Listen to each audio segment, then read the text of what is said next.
Now more than ever, innovative technologies are fueling change and sparking new ways of thinking.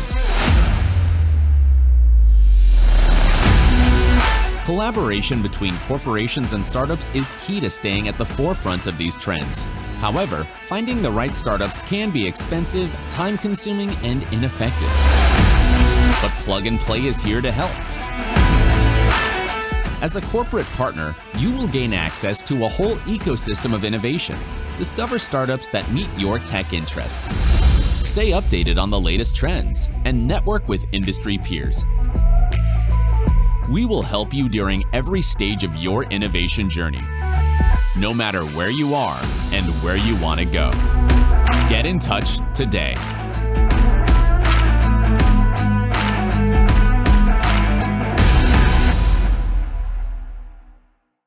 Hi, welcome to Expo Day for our very first batch of the Animal Health Program.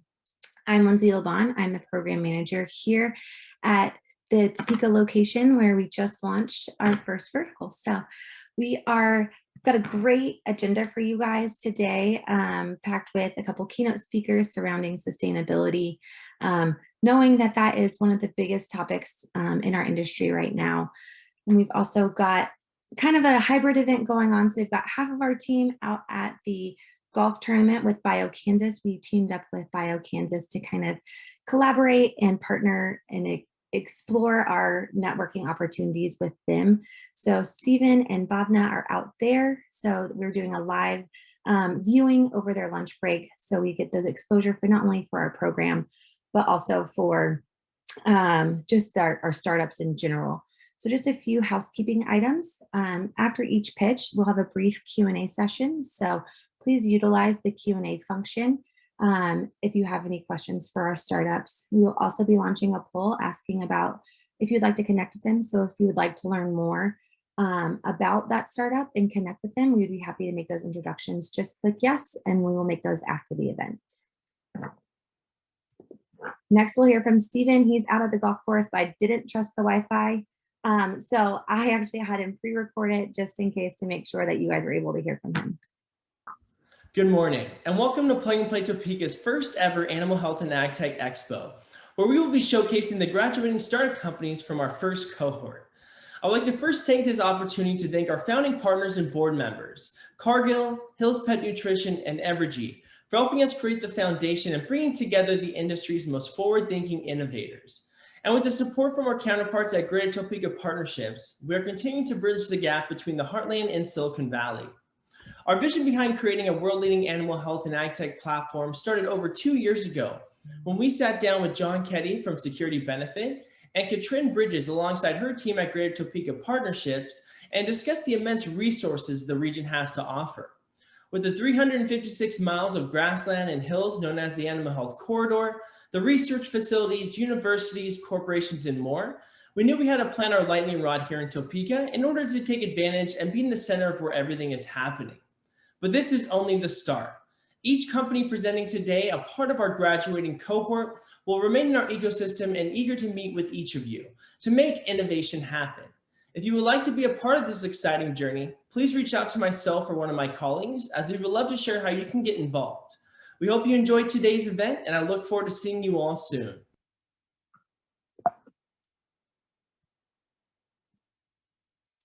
As Stephen mentioned, we've got kind of our founding partners, Cargill, Hills, and Evergy, who have hand-selected these 10 startups to help them continue to be innovation leaders within the industry and movers and shakers and really disrupt the industry and become so much more innovation internally and externally.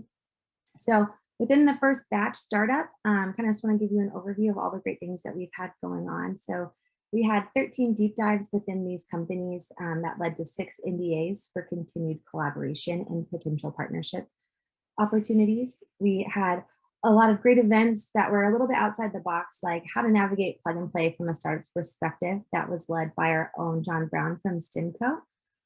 We had an industry trends presentation that our analysis, Bhavna, gave to us, kind of doing a deep dive under what we're seeing going on, especially in the post-COVID world. We had a VC panel with some of our mentors in the VC connections talking about how to connect with VCs and the best way to go about those, as well as a pitch polishing series that led by Amanda, who did a great job with our startups, letting them know kind of the best foot forward going with the 4-minute pitch. There's a lot to say in 4 minutes, so wanted to make sure they got as much in there as they could. And then I think my favorite event might have been our regional resource day, which was highlighting all the great things that we've got going on in our backyard between the startups. We've got the community partnerships highlighted by BioKansas and Greater Topeka Partnership.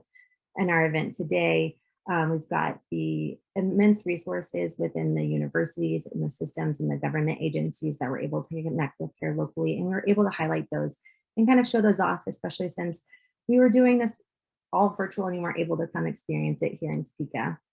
On top of that, we had great marketing content that was featured partners and startups alike that received press coverage from Startland News, Industry Today, Agri-Marketing, on top of all of our great local coverage with podcasts and speaking opportunities. So it's been really fun. Definitely kicked it off with a bang. We're super proud of this first batch. So after this, we're gonna hear from JJ Jones, who is our Executive Director at the National Institute for Animal Agriculture. He will be talking to us a little bit here about sustainability efforts. So whether it's teasing out the story the data is telling us, exploring new ways of addressing issues that face our sector of the food system, or applying his farm kid work ethic to his projects, JJ's passion for the animal agriculture runs deeply. JJ is a frequent presenter on consumer attitudes and trends regarding animal agriculture and has worked with over 300 countries on behalf of farmers, ranchers, and agribusiness during his career. Good morning, and thank you for allowing me to join you for a few minutes as we celebrate your achievements and your accomplishments as part of the Topeka Plug and Play Animal Agriculture Program. As was mentioned, I serve as the Executive Director for the National Institute for Animal Agriculture, and I'd like to share with you why it's time to be bullish from my perspective about our sector of today's food system, and then also tying in how animal agriculture through the lens of companion animal ownership or pet ownership is also something to be bullish about. First and foremost, for those of you who may not be familiar with our organization, our mission is to convene animal agriculture experts and allies in collaborative settings to explore, discuss, learn, and develop knowledge that fosters interdisciplinary cooperation for the improvement and continuous progress of animal agriculture. And on a day-to-day basis, we're guided by several principles that lead our programming and our activities.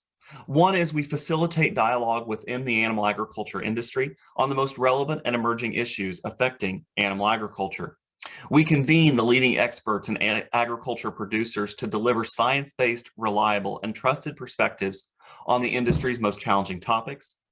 We educate stakeholders and serve as a resource to support the economic, environmental, and social sustainability of animal agriculture. We are a resource for supply chain and thought-leading consumers, and we lean in on tough issues. Again, whether it's in the lane of animal agriculture as a food source or as companionship. So I always like to tell people that I'm a realistic opportunist. So while I like to make sure that my thinking and my facts are grounded in data and science and realistic, I also like to look at the glass as half full, if you will. And I attribute this to growing up on a farm and ranch in western Kansas. I grew up on a diversified livestock and farming operation. My family was also involved in multiple agribusinesses. But this was my first show steer, as I tell people. He was a Hereford calf that my mother decorated on my second birthday, and I always tell people he was very well behaved and delicious. But really growing up on that farm and ranch led me to discover my passion for animal agriculture, and I went on to Kansas State University, where at first I thought I was going to be a ruminant nutritionist. I was going to work with farmers and ranchers and veterinarians to ensure that livestock, especially cattle, were healthy from a nutritional standpoint. But then along the way, I also discovered that I really enjoyed communications and marketing, and how do we collaborate as animal agriculture leaders to improve our sector of today's food system and of our lives. And so over the past several years of my career, I've spent much of my time working with various individuals and organizations as together we advance animal agriculture. So as we discuss why I'm bullish, and I hope you'll be bullish about animal agriculture, again, whether it's in relation to our food system or in the companion animal space, I hope you will jot down these 5 numbers that I think you'll want to remember. And to me, these are the numbers that are indicative of why we should be bullish about our sector of the economy. The first number I'd like for you to remember, 6,819 and 1/10%. The second number, 7 factors. Third is $19.8 billion US dollars. Fourth is 7.6 billion US dollars. And fifth is 220 billion US dollars. So I've given you some facts and data of why I think we should be bullish. But before we dive into those facts and figures, let's also recognize that there is a social side of animal agriculture, whether it's, again, part of our food system or as companion animal owners. So if we think about food, it is highly personal, It's something that we celebrate with. We share it with loved ones during times of sorrow. We provide it to the most vulnerable in our society. And as we've seen over the last several years, it is not only a utilitarian aspect of our life, but it's also become part of our identification. It's how we demonstrate to people who we are or what we care about in terms of the foods that we choose for ourselves and our loved ones. And over time, the food system has become much more complex. There's been changes in practices and applications of technology, and these changes are causing questions amongst consumers and other value chain participants, well, again, whether it's in food animal agriculture or companion animal agriculture. And so we need to take that into perspective that these changes are happening. But if we look at the food side of the equation, one thing that is also important to remember is there is a global protein curve. And some of you have maybe seen this protein curve before. It's what economists would call a true curve. It tends to be true no matter what region or demographic you're in around the world, that as people acquire more disposable income, the proteins that they consume begin to shift or change.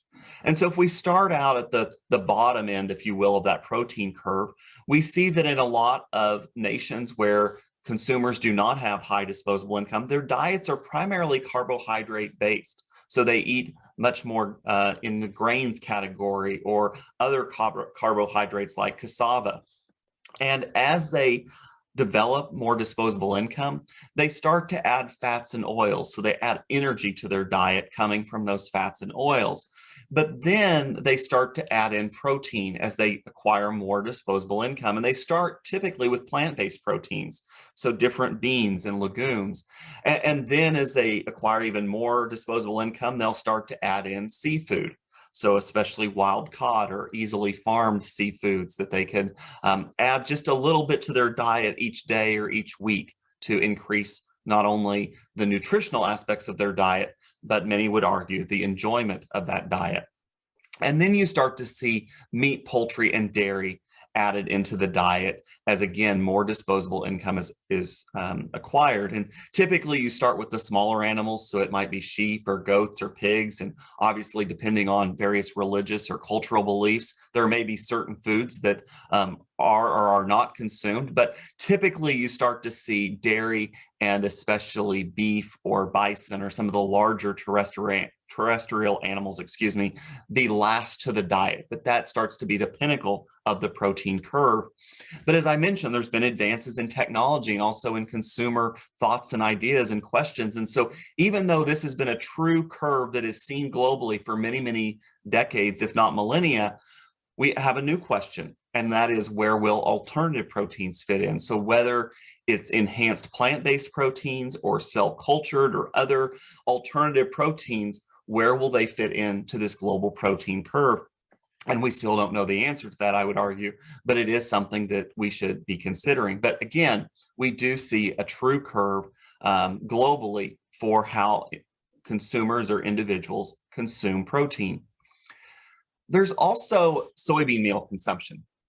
And this is fascinating. I was first introduced to this concept or this data by a chief risk officer for CHS Cooperatives, one of the largest farmer-owned cooperatives in the US. And he began noticing over the years that Chinese soybean meal consumption was increasing drastically. And I don't know about you, I didn't wake up this morning and have a steaming bowl of soybean meal for breakfast. However, we know that that is one of the primary ingredients in animal agriculture feeds, especially for pigs and poultry and cattle, whether they're beef or dairy and others. But what we noticed was that between 1990 and 2008, so when Dr. Al Ambrose first introduced this concept, soybean meal consumption in China had gone up just over 3,287%. But if we take that out to today, soybean meal consumption has gone up over 6,819%. So that's that first number that I asked you to remember. So what this tells us is that obviously China is consuming or at least raising a lot more animals than they were pre-1990 or obviously clear back into the 80s and the 70s.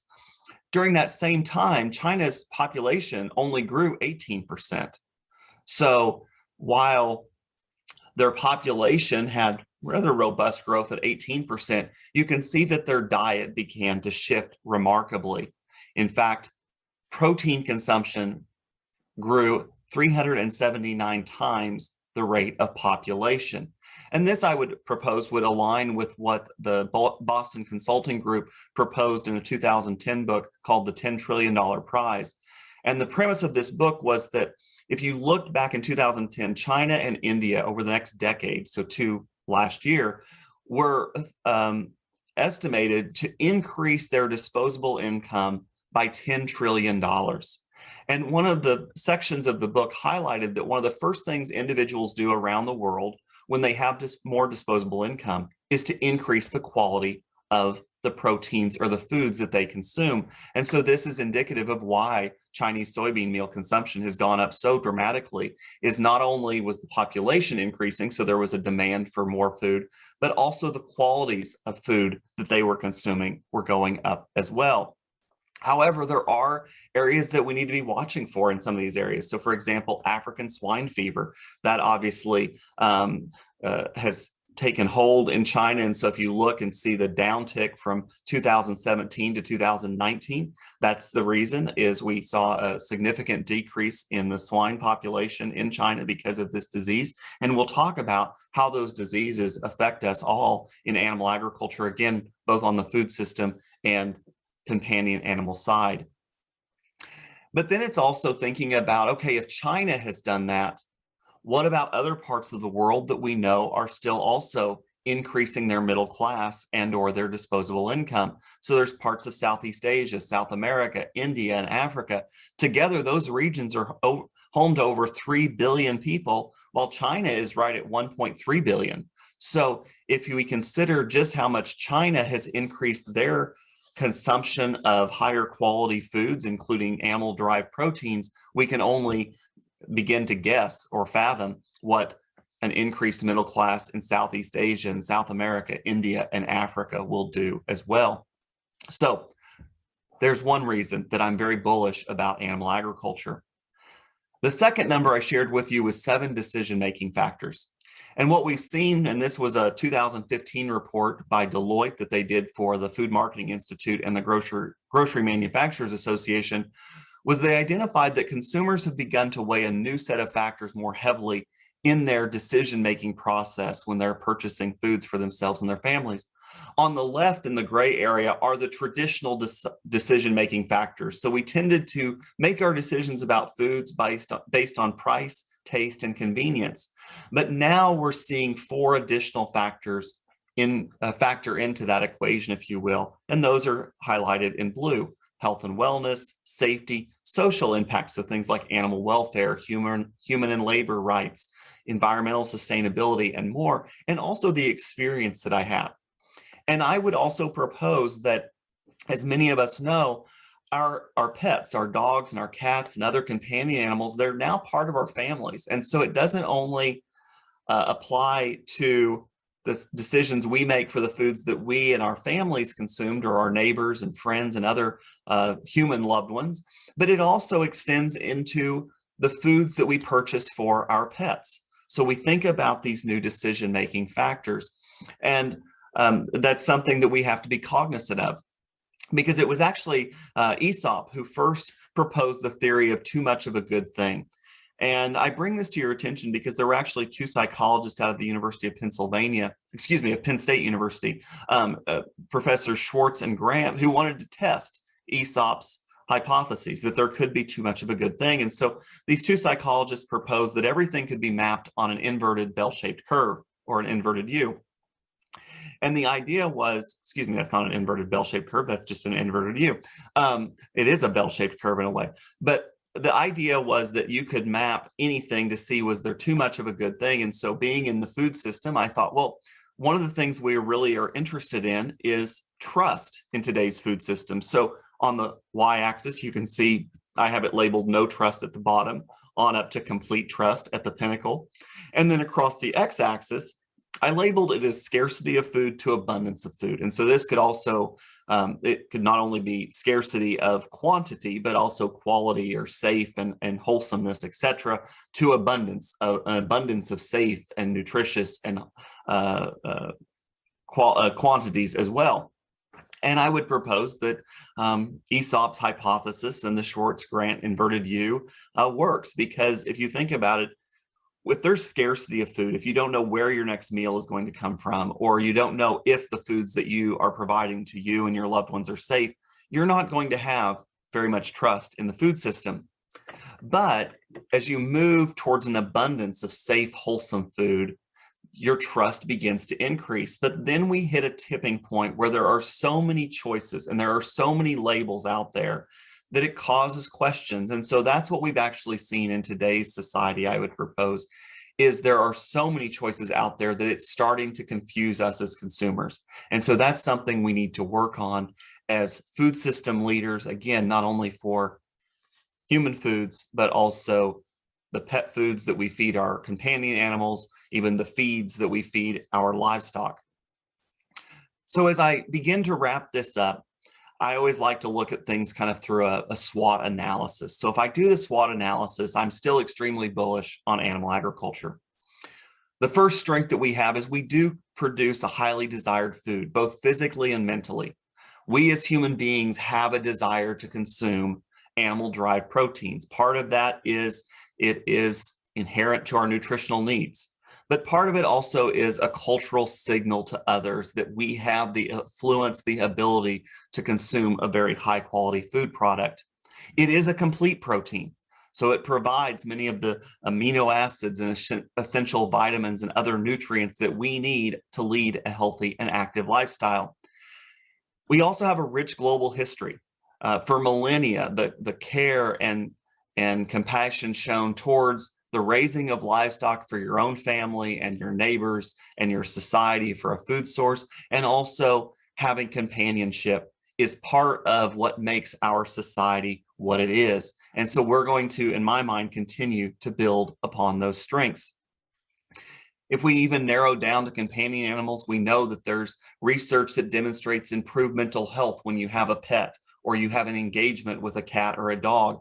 Obviously, there are many in our society who depend on companion animals for service. So helping them with various physical or mental disabilities. They provide a great source of companionship for many, many people who are separated from family or loved ones, or simply just need a companion throughout their daily life, and more than just those things. But whether it's farm animals that are providing food and fiber for us, or companion animals that are providing companionship, there are many strengths to be looking towards and to build upon.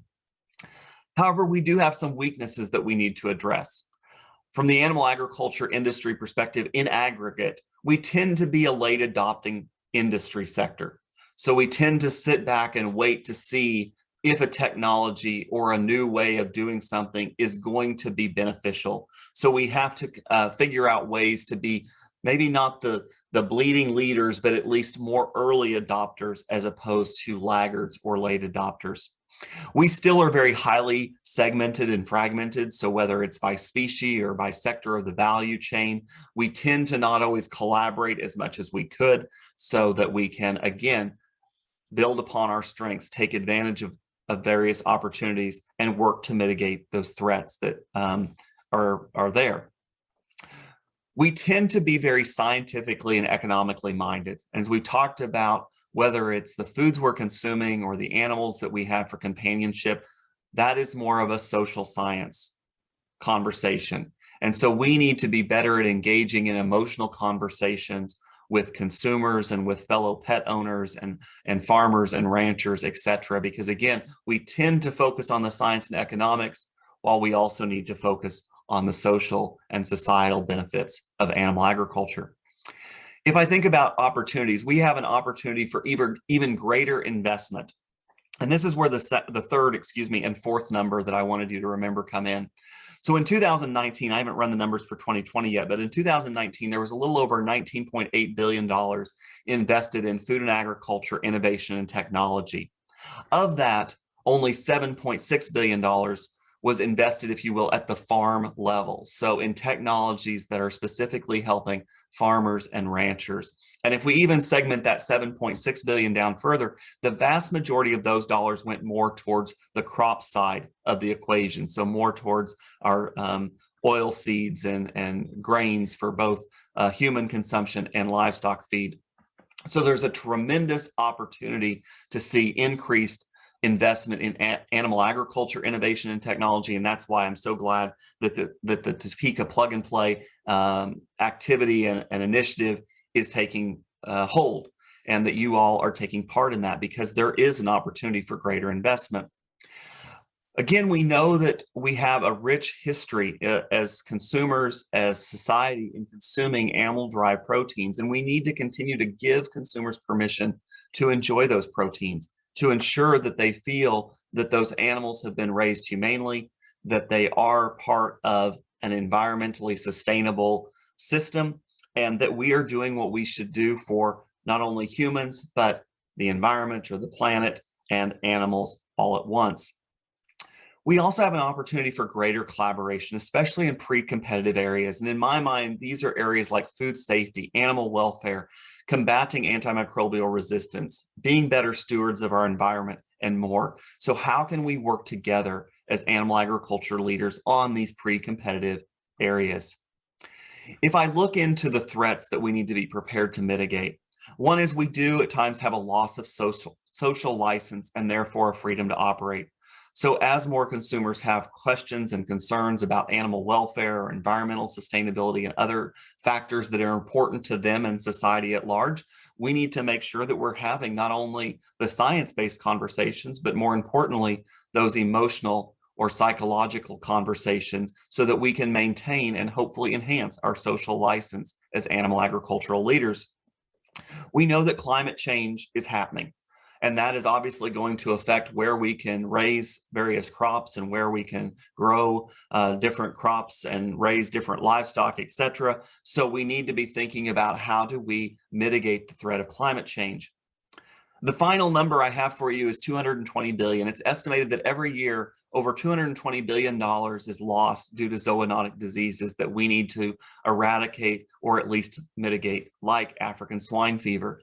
And while it's easy to put a dollar figure and recognize the economic devastation that zoonotic diseases that cause, what's not as easy to measure is the mental and social anguish or turmoil that these zoonotic diseases cause. So whether that's the farmer or rancher who is watching livestock that they care for suffer, whether it's a pet owner whose companion has contracted a disease that there is not a cure to, we can't measure that social pain or anguish. And that's probably even more important in my book than the $220 billion in economic loss. It's that social anguish and pain that we need to mitigate from zoonotic diseases. Another threat is unfounded claims and declarations. We are in a society sometimes with social media where an individual, especially a highly influential individual, can make extremely radical claims that aren't backed by science or economic fact, scientific or economic fact. And so we need to find a way to mitigate when these unfounded claims or declarations are made. How do we engage in productive conversations to either highlight where part of their statement may be correct or where there's maybe some misinformation that's being shared, and how to, again, do we ensure that we mitigate that threat? And then finally, a threat from an animal scientist perspective is what I'm going to call the over-personification of animals. So yes, whether it's farm animals or companion animals, they are fellow mammals in most cases, and creatures that feel pain and have personalities, etc. And we need to observe that. But at the same time, they are not human, if you will. And so there's a lot of social aspects we could talk about there, but I'm going to look at it through the scientific lens that their need for certain amino acids is different than ours. Their need for exercise or different nutrients besides amino acids is different than ours. And so I think we have to be very careful to not over personify an animal, because that can actually lead to a lesser quality of life for that animal. We see it right now with the number of pets that are obese, or the nutritional deficiencies that we see in animals, again, if it's a farm animal or a companion animal, when we try to treat them as a human in what we're feeding them or how we're caring for them, as opposed to what's actually in their best interest for their species. And then there's also the mental health aspect. And again, I'm doing some research right now on a project looking at, as we come out of the pandemic, how that affects our companion animals when we go back to the office or when we're away from home for extended periods of time, because we do know that we start to see behavioral issues with animals that have separation anxiety or don't have the physical or mental stimulation that they need on a regular basis. So that's the final threat that I would share. But overall, as I walk through the SWOT analysis of animal agriculture, and I hope you'll join me in feeling that it is time to be bullish. Yes, there are threats that we need to mitigate, and there are weaknesses that we need to address. But overall, we have a very strong and opportunistic sector of our food system and our economy. So thank you so much again for allowing me to join you. And I look forward to staying in contact if I may ever be of assistance as together we advance animal agriculture. Thank you so much. We're so lucky to have JJ Jones within our industry, and with his passion and his knowledge and his expertise and his willingness to share with us. So we're extremely lucky to have him in our ecosystem, and definitely feel free to use him. He is a great resource for all of us. So now we get to start with our pitches. So up first, we've got Biopsin. We've got Sheetal. She is going to be telling us a little bit about Biopsin. It is transforming microbial safety. Hello everyone, we are Biopsin and we are transforming microbial safety. At Biopsin, we develop next generation microbial safety solutions to help businesses protect their people and products from microbial pathogens. One of the solutions we have developed is a microbial control solution to kill microorganisms on food products. This solution dramatically extends the shelf life of perishable food products, which otherwise would have been spoiled and wasted because of microorganisms. We are also exploring the use of this solution in healthcare settings in order to reduce hospital-acquired infections. Another solution we are developing is a microbial diagnostic solution for microbial testing in food, water, and clinical samples. Because today lab-based conventional tests take 1 to 2 weeks for a result. But with our solution, we can get the result in just 1 to 2 hours.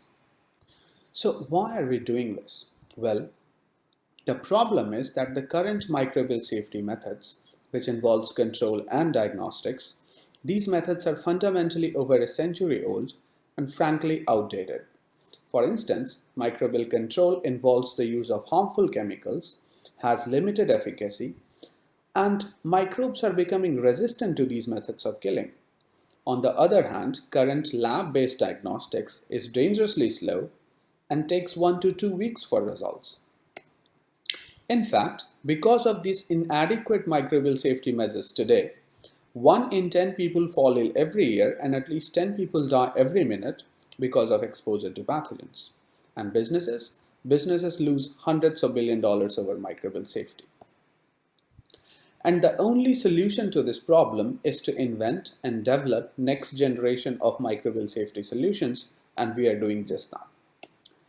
The key competitive advantage for our diagnostic solution is being rapid and gold standard at the same time, which we believe no other company has achieved so far. We are also the world's first company to apply photodynamic inactivation for improving shelf life of perishable food products, as well as for microbial control in hospitals. And we have the relevant IP and know-how. We are in the process to file 2 patents, and we have published 10 scientific papers in the area. Our microbial control solution is ready for pilots and field trials, and for this we are in talks with SingHealth, Singapore Food Agency, FairPrice, and Dairy Farm. As for our microbial diagnostic solution, the lab-based prototype is ready, and currently we are building a pilot-ready version of the prototype. Our immediate target markets are F&B, water, and healthcare, but in the future, we aim to expand into many other markets. Globally, microbial safety market is over $16 billion just for the cost of consumables. But the actual spending on microbial safety is on manpower and maintaining the labs, which is at least 4 to 12 times higher depending on the region or country we are talking about. We were set up in 2018, and our team has done a phenomenal job in the last 2+ years.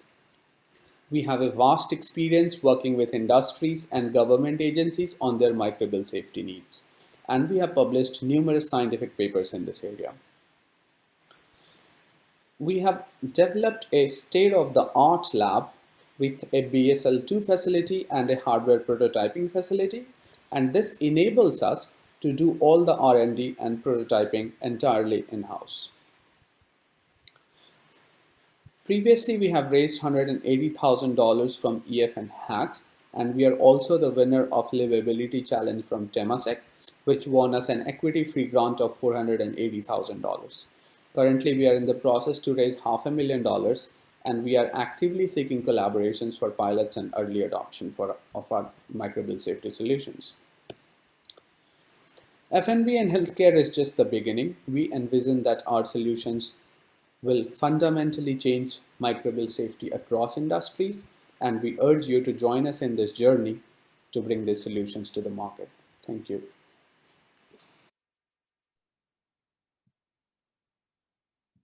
All right, thank you guys. You kind of mentioned 2 patents. Do you mind explaining what those 2 patents are in?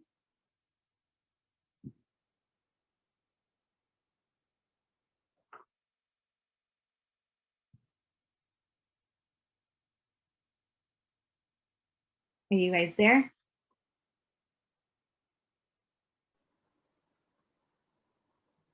Hello.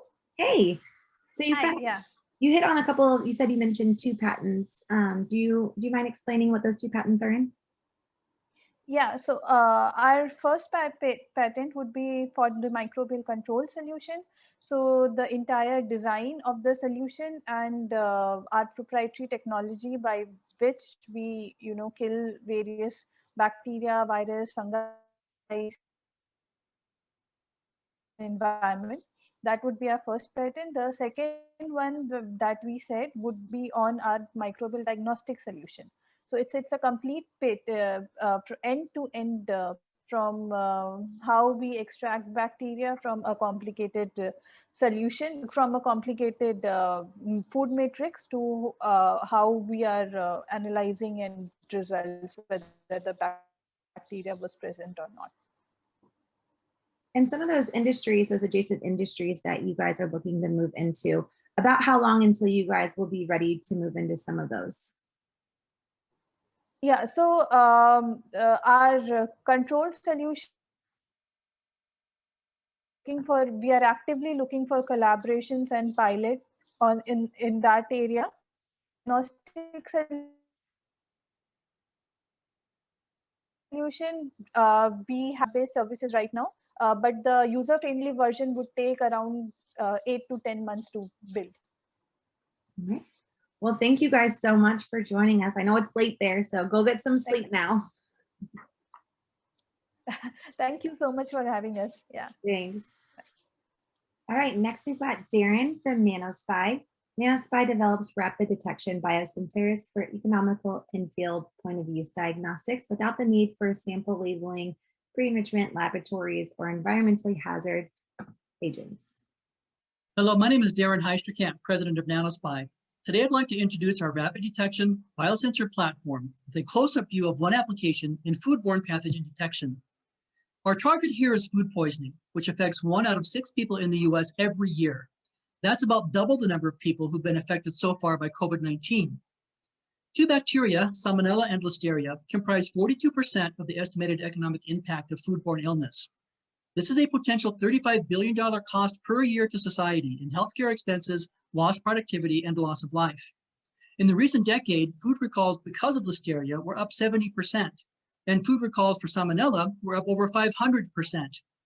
If you are a food company on the industry side, direct costs of a single recall can hit $10 to $30 million. Indirect costs such as fines and litigation can be several multiple millions more than that, and the ripple effects of a contamination can have a billion-dollar impact on an entire food segment. The problem remains that food companies still lack the tools for fast on-site testing to safeguard against these bacteria. The current state-of-the-art methods come with many burdens, the most significant of which is a lengthy enrichment process lasting up to 48 hours before tests can begin. Food companies have to decide whether to absorb the expense of holding food in cold storage for 2 days waiting for test results or take the risk and ship early. With the NanoSpy solution, the current state-of-the-art has been designed out. No reagents, no labs, and no enrichment process. Our biosensor platform is manufactured using economical methods and harnesses the superior properties of nanostructured graphene for versatile and robust electrochemical sensing. With high electroactivity for accurate measurements and high electrode surface area for optimal loading of biorecognition agents, the key demand drivers of sensitivity, specificity, and speed are now combined into one simple test. Food companies can now go from collection to detection in 20 minutes instead of 48 hours. During production, food safety staff perform their same collection process where they place the sampling sponge inside a plastic bag with a buffering solution. Instead of sending the bag overnight to an outside test lab, they follow a simple procedure, same as the test lab, to dislodge any bacteria from the sponge into the buffering solution. They transfer a portion of that solution into a plastic test tube and seal it with our biosensor cap. After 15 to 20 minutes of contact, bacteria become attached to the biosensor, and we can measure the change in biosensor impedance to determine an exact count of live bacteria per milliliter of sample solution being tested. You've just experienced a 144x improvement in testing cycle time and have clear results right in the palm of your hand. Now your decisions whether to ship or contain food product can be made in near real time, and you can employ any intervention methods on the spot. Our platform is suitable for other applications outside of the food industry that together comprise a large biosensor market with a very good growth rate. We've tested our biosensor in food and ag tech, healthcare point of use, and biosecurity. You can see that each space offers us a number of top prospects to pursue for establishing development partnerships. We already have NDAs signed with 2 companies and have had conversations with 7 others. Our team is built around complementary skill sets. Carmen and Jonathan are the inventors of the technology, leveraging Carmen's 17 years working with pathogen and food safety testing, and Jonathan's 14 years developing in-field diagnostic solutions. I bring over 25 years of global commercialization experience to the company. There is already $2 million of grant-funded university research behind this technology. We are seeking seed funding to engineer a first commercial product for a targeted application. I'm happy to speak further with anyone about NanoSpy and our technology, and thank you very much for your attention.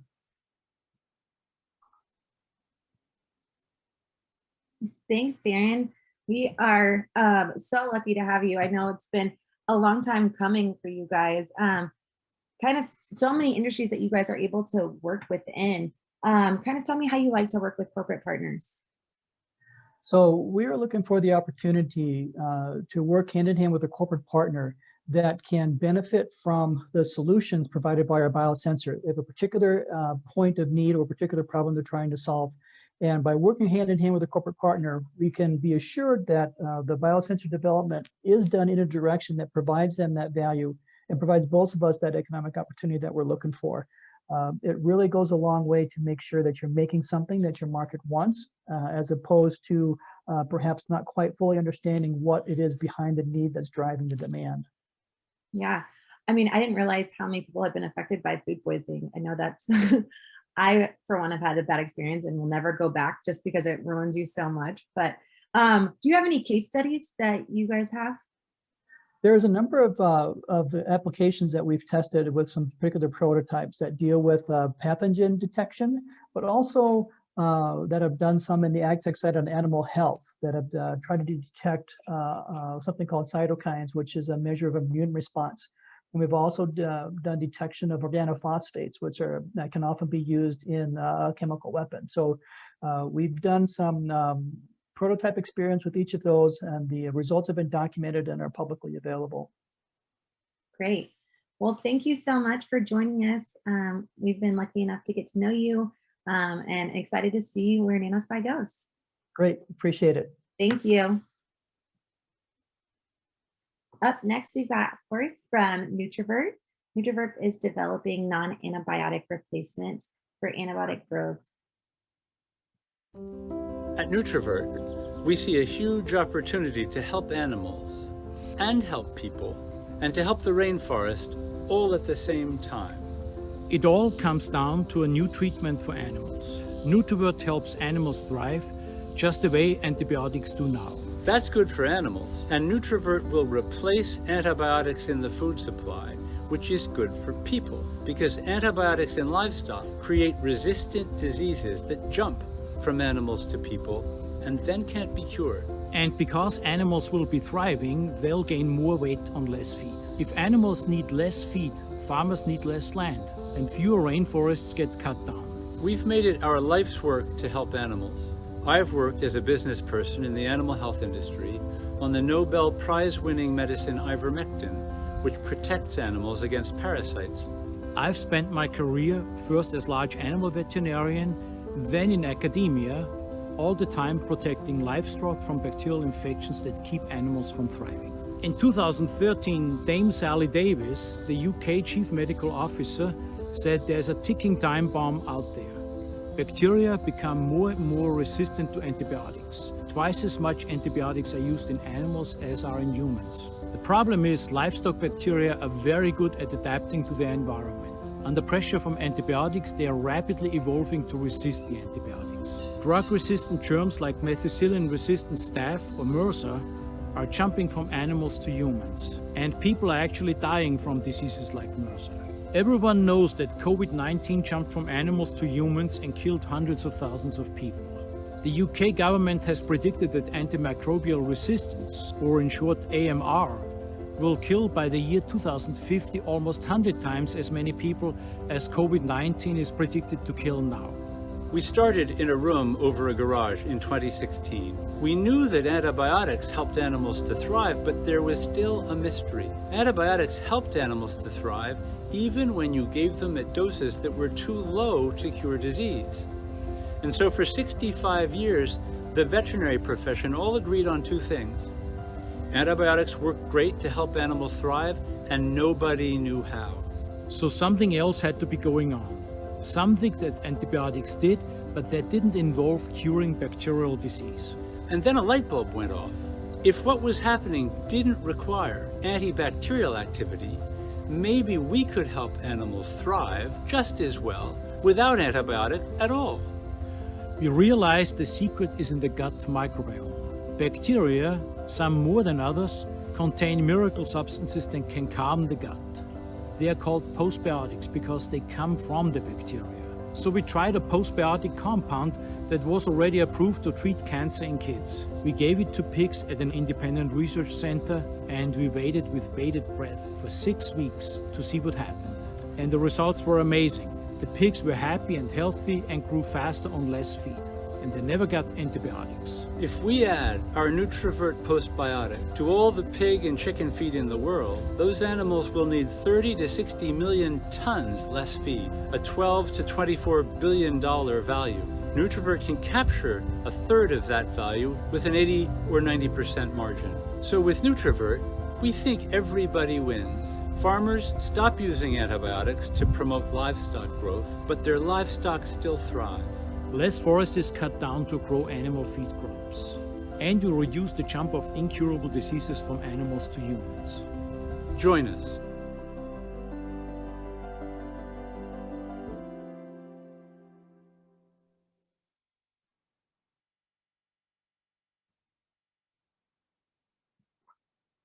Thanks for joining us, Horace. I've always just loved the holistic approach that you guys have taken. Is that kind of what you think your competitive advantage is as Nutrivert? Is that holistic approach from rainforest to animals to the farmer? Absolutely. We think the fact that we can help both the farmer, human health, and reduce rainforest destruction is an everybody wins proposition. Absolutely. So kind of what are some of the things that you've got going on with Nutrivert right now? I know the time is right with COVID. I know that's on the top of everyone's mind is the animals that have jumped from diseases that jumped from animals to humans. So I know it's on the top of everyone's mind right now. So kind of what do you guys have going on right now? Well,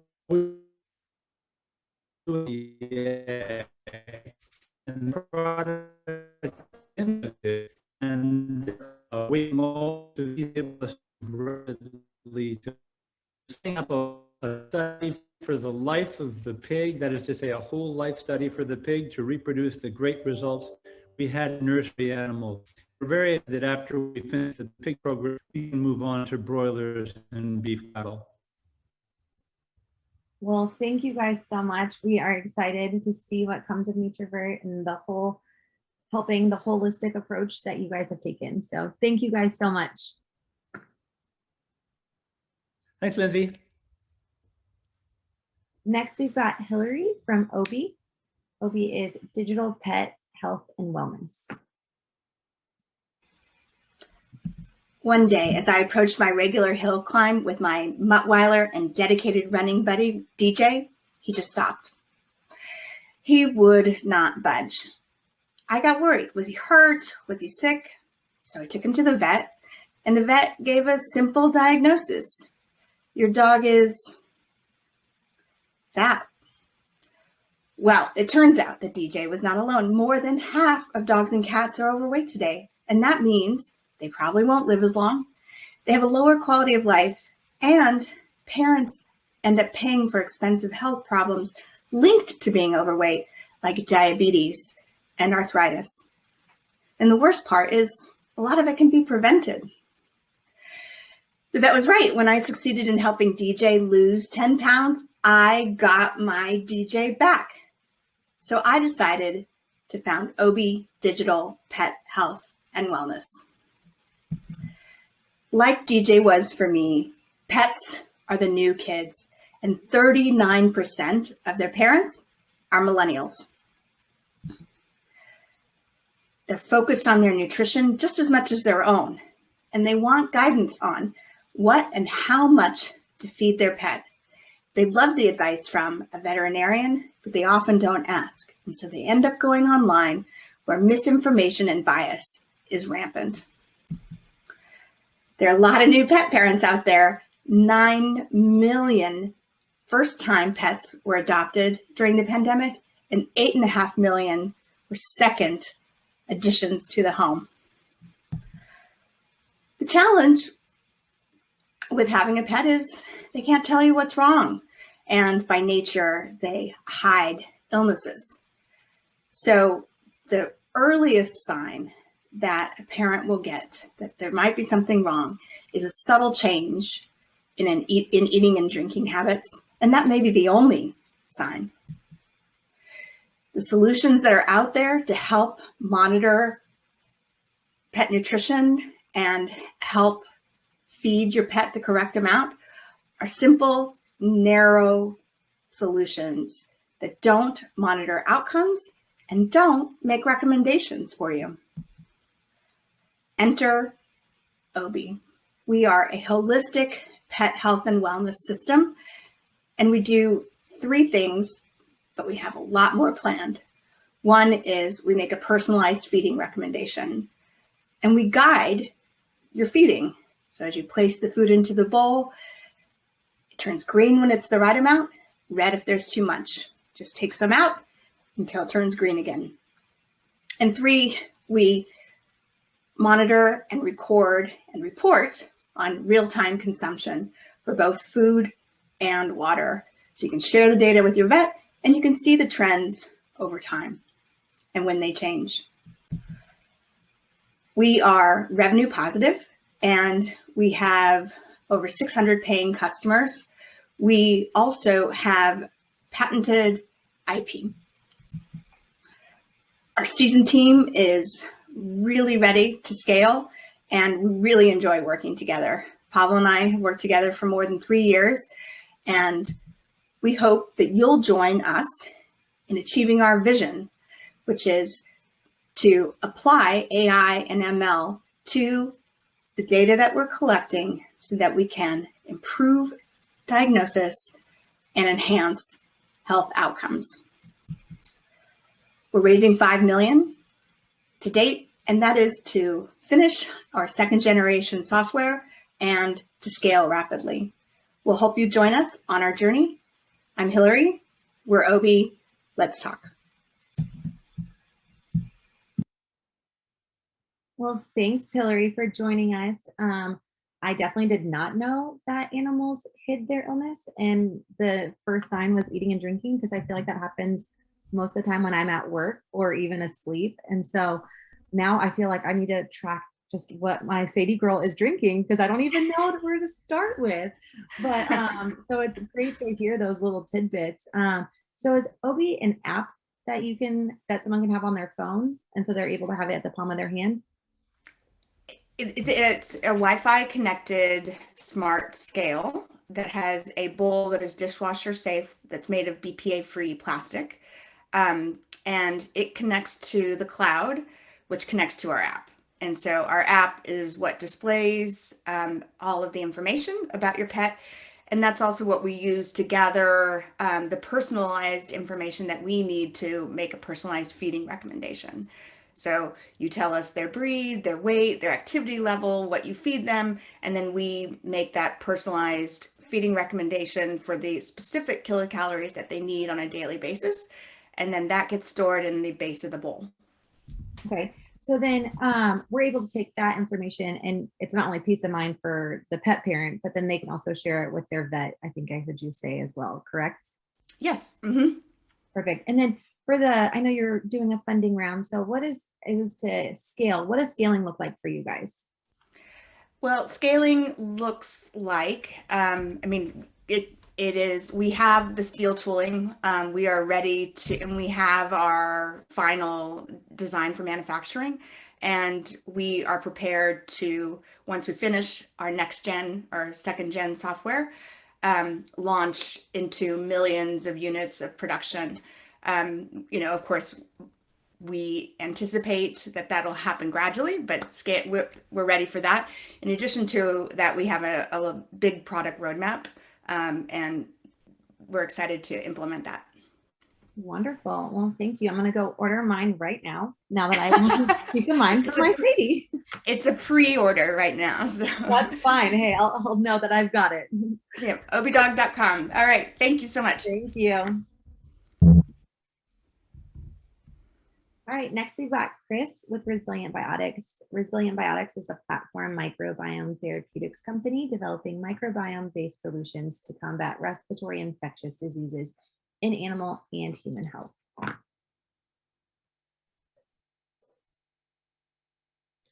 Hello, I'm Chris Belknap, CEO of Resilient Biotics.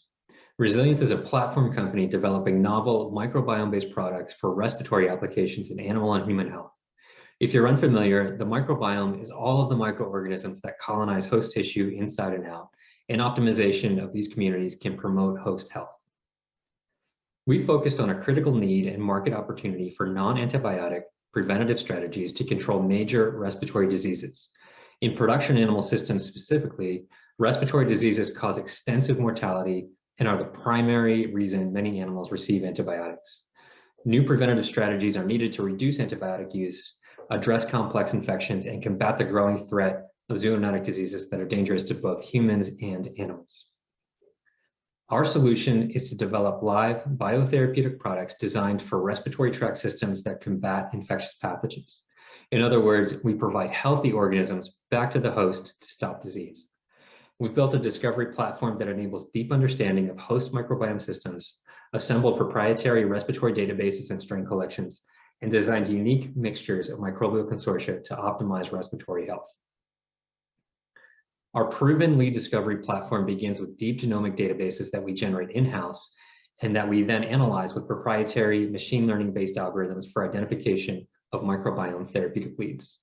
We then isolate healthy microorganisms in the lab and develop optimized consortia as our product leads.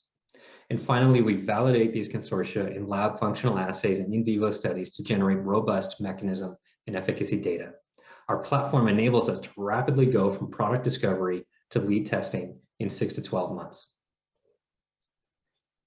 As a platform company, Resilience is building a large portfolio with multiple internally developed products for animal respiratory health applications, having a combined market opportunity of more than $3 billion. Our lead product is aimed at prevention of bovine respiratory disease, and we've now tested it in vivo, proving that our platform can generate strong product leads. This year, we've also launched a human health discovery effort to identify microbiome-based products for complex respiratory infections such as pneumonia and important viral diseases like COVID-19. We're working with an academic partner while also utilizing our pre-existing analytical pipeline and lab infrastructure for development of these products. And from a market perspective, respiratory applications in human health total more than a $20 billion opportunity. Over the next 12 months, we intend to have multiple animal health products ready for partner engagement and product leads identified for further development in human health. And importantly, all of these product leads are squarely aimed at replacing or reducing antibiotics to help eliminate dangerous resistant pathogens. Our lead program is bovine respiratory disease, or BRD, which we focused on for 3 reasons. Its enormous economic impact, costing the cattle industry $3 billion per year, its massive global treatment market, which is worth about $1 billion per year, and a strong need for new preventative approaches. We've used our platform capabilities to identify microbes that can protect against BRD pathogens using 3 different modalities: ecological competition, direct pathogen inhibition, and stimulation of a beneficial host innate immune response. With a focus on these key functions, we've designed a live biotherapeutic called RBX001, which is a proprietary mix of novel strains delivered as an intranasal preventative therapeutic. We've tested RBX001 in challenge studies where we've been able to demonstrate less lung infection, less pathogen colonization, and higher productivity in animals treated with our product. This represents the first successful use of our respiratory microbiome product to control bovine respiratory disease and could be a game changer for cattle producers for replacement of antibiotic treatments. We have a strong team in place driving our business forward. My background is in microbial product development, and I've led successful discovery efforts in previous roles. Our CTO and co-founder, Greg Warner, is an expert in genomics, machine learning, and data science, and has built our discovery platform from the ground up. And our COO, Rochelle Galvin, brings a great background in animal health and therapeutic development, having previously worked in these roles. The company was launched in 2017, and we're based in Durham, North Carolina. We've raised a total of $7.1 million to date from a great syndicate of both traditional and corporate investors. Resilient is actively searching for commercialization partners for continued development of our existing products, as well as partners interested in new product discovery using our platform capabilities. And we anticipate our next funding raise to be in early 2022. I'm happy to discuss both of these options further. Thank you for your time. All right, well, thanks, Chris. Kind of talk about that partner engagement. What does that look like with the product engagement? Yeah, great question, Lindsay. So as I mentioned, we have a fully built platform for new microbiome product discovery. We're interested in utilizing this platform and our analytical capabilities to help partners identify new products and identify the effect of new microbiome strains in different formulations and different application areas. We're also interested in finding commercialization partners, as I mentioned, for our existing products in the pipeline. We have a lot of success now in terms of data behind our BRD product, and we have other products in our pipeline that we'd like to establish early contacts for commercialization capabilities. And talk a little bit about your competitive advantage. Is it that 6 to 12 months? Because that is quick. You usually don't see it that quick.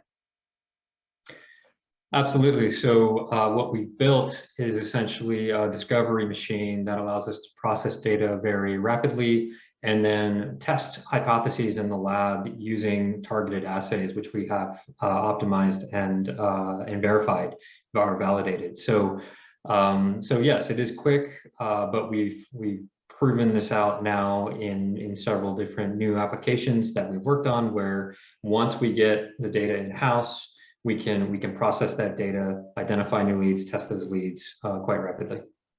That's amazing. Well, I'm excited to see how this is applicable to the human health side, especially with everything going on here. So I'm really excited for you guys to keep an eye out on you guys and see what you guys have going for you.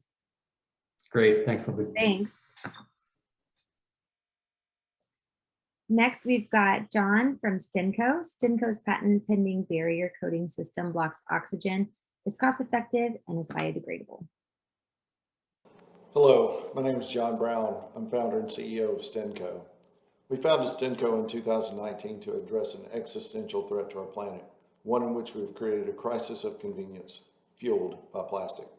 No matter how you slice it, the numbers are staggering. Our land and water and the life it hosts are being choked by the mountains of plastic that we use. We've made progress in recycling and circular supply chains and the like, but there's still a lot of it left, over 90% by most estimations. This stuff will be around for thousands of years. No presentation would be complete now without even mentioning COVID. Takeouts, deliveries, all the sort of things that we've gotten used to during the pandemic, not to mention the 300% increase in PPE. Usage that lasts minutes, but which stay around for millennia. Why on earth would we use this stuff? Well, it's cheap, it works. We've built a global supply chain around these properties that it alone seems to possess. These materials have a 100-year head start on us. What about alternatives? Sure, there's sustainable options, but nothing really seems to hit performance or price of the existing materials. But what if it could? We'd really have something then, wouldn't we? The consumer wants it, governments are mandating it, and there's not a company out there right now without a sustainability tab on their homepage. Awesome, right? The problem, quite simply, is the technology is not there yet. That's why we developed StenCo. There's nothing else like it on the market, price and performance. We've created this barrier coating with nature as our inspiration. There are lots of examples about life on Earth and how they use similar structures. Eggs, avocados, seeds, bacteria, humans, all have processes that require a barrier against environmental ingress. Otherwise, we wouldn't be here. We did this by building a network of existing biodegradable polymers that work by being so closely linked together that gases cannot penetrate it. 100% water-based, low cost, and easy to apply with conventional coating systems. At StenCo, we believe that data speaks louder than words. In the world of packaging, oxygen transmission rates rule the day. You got to keep out oxygen or bad things happen. Ergo, the lower the OTR, the better. And we're the lowest. And while remaining fully biodegradable under normal environmental conditions. Now, I know there's a lot on this slide, but we only have 4 minutes. Come talk to us. Full disclosure, I'm a scientist and I'm fully aware that we have a lot to prove. To that end, there are multiple corporations, equipment providers, and academics that have validated our numbers. One of them even has the best football program in the nation. Hint, it ain't Western Michigan. The markets are huge. While we don't have time to detail it today, everyone here has used hundreds of these items and that would be candidates for our product. We've prototyped some of these and we're looking to expand the list on a daily basis. There are aggressive targets for price and performance, and while we're constantly looking to improve upon them. Plastic has a head start, but our technology goes up against it quite well. We're actively developing relationships in this space. Some of the biggest names in the biz are in technical due diligence, and we're proud to say that we're well on our way to realizing our dream of commercializing this tech. As a technology provider, we expect to license this IP. This is what our business is based on. We've built an impressive base of provisional patents which are currently in US conversion. This is backed up by a constant review of current and prior art. While we've only been around for a couple of years, we're very proud of the tremendous progress we've made by working with our friends at Plug and Play. The Topeka cohort has been a true pleasure, and we've enjoyed talking with you over the last couple of months. We certainly hope to continue to do so. On a personal note, I'd be remiss if I didn't say that StenCo is my passion and my life's work. I've spent 2 decades working with biodegradable polymers in the pharmaceutical industry, and this is my moonshot to take this experience and make a difference to the planet. Our like-minded advisors represent some of the best minds in their respective fields. They represent friends and colleagues, and I'm proud to associate with them. Working with us couldn't be easier. Help us understand what your needs, and if they're a good technical fit, then we'll be with you every step of the way. Thank you for your time. I'll now answer any questions that you may have. First, we'll forgive you for being a Bama fan, I suppose. But sustainability, you're right, is definitely on top of mind of everyone, every industry. But even with it being top of mind, I didn't realize, all the plastic use in the COVID era. So that was interesting. So thank you for sharing that. As far as competitive advantage goes, I know on that slide that where you called out there was a lot, but I saw it takes 100 years. When with StenCo, it's under a year. Is that right? Can you talk a little bit about that? Because that's a big difference. Yeah, actually, it's I think our advantage is that we're looking at a single layer, and we're looking at an extraordinarily thin layer. So something on the order of 10 to 15 microns in thickness. And the way that packaging systems typically work, they add additional layers or add additional thickness in order to achieve the sorts of values that we get with very little material. So not only are we naturally biodegradable, but we're also much less material that's being added, which allows us to compete on a price basis. And then you talked about it kind of being across industries. Can you talk about some of the industries that you foresee it in or in talks with that you can apply to? Absolutely. I mean, one of our biggest targets is in the single-use packaging industry. So the food packaging, things like that, is really our bread and butter and what's more in our wheelhouse. However, we've had some really out there discussions conceptually about other applications where this can go to, things like fertilizers or pharmaceuticals, just a wide range of products that are looking for a barrier coating that can be applied simply and in a sustainable way. All right. Well, thank you so much. I'm now going to go make sure I don't use any more plastic. Great. Thank you. Take care. All right. Next, we're going to hear from Adam Bergman. Adam is a managing director of Ecotech Capital. Adam is a sustainability executive leader with almost 25 years of experience raising capital and executing M&A transactions.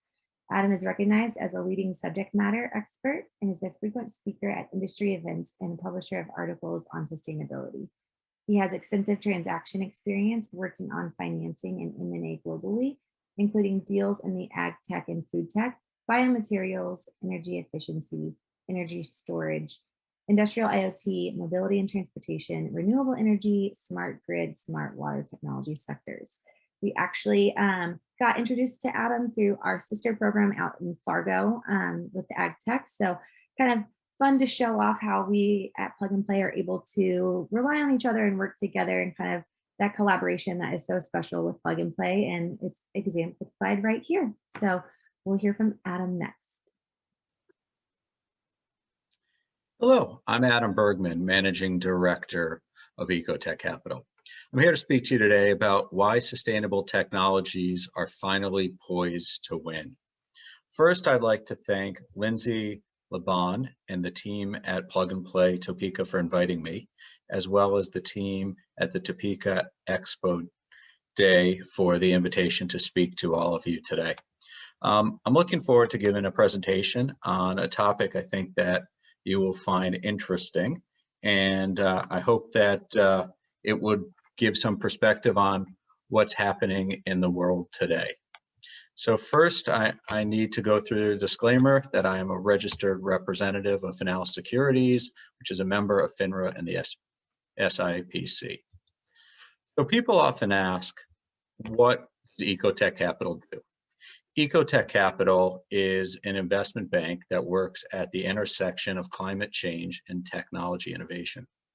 I work with senior executives and directors of boards on growth strategies, really to help them think through how to grow their business, as well as I raise capital, do mergers and acquisitions, and provide advisory services. I've been working in the clean tech sector for 20 years, and people often ask me, what is clean tech? Well, clean technology is really what's happening today in terms of the innovation that's occurring in a lot of industries that have been around for many years. Anything that are these traditional industries of food and ag and mobility, energy, water, utilities, and industrials. To many people, these industries seem very different, and they are really, in a way, very different industries working in end markets, but they have a lot of similarities that I think is very valuable to understand. First, most of these sectors have been around for at least a century, some for more than a millennia. So they've been around a long time. Secondly, they're trillions of dollars, so they're huge industries. Third, they're typically controlled by a few oligopolies that have large balance sheets, they have name recognition, and they have distribution capabilities and are fighting very hard to keep new entrants out. It's a major challenge for a new company trying to enter one of these established industries. So what areas are we talking about? So here we're talking about things like ag tech and food tech, energy efficiency, energy storage, mobility transportation, recycling, renewable energy, smart grid, and water technology. I've highlighted a few areas because these are areas that I'm likely to touch on during our conversation today. Really, all these areas have in common that investors are funding them because they think they can make a profit as we move to a more sustainable world, using more resources and using other current resources more efficiently. So let's talk about what's happened in the past. As I said, I've been doing this for almost 20 years. During its heyday initially, back in 2004, we saw a tremendous amount of capital that came into the sector. Billions of dollars came in. Most of it was invested into hardware companies. Most of those investments did not work out well. The number of companies that ran out of money from in the ethanol sector to EVs to LEDs, thin film solar was tremendous. A lot of it occurred during or just after the Great Recession. And really what we saw was a number of investors coming in who honestly didn't really understand this end market, and at the same time had a very different time horizon for investing. Clean tech companies, as I'll discuss later, are very capital intensive and take a long time to get market penetration. But a lot of the investors who came in didn't realize this.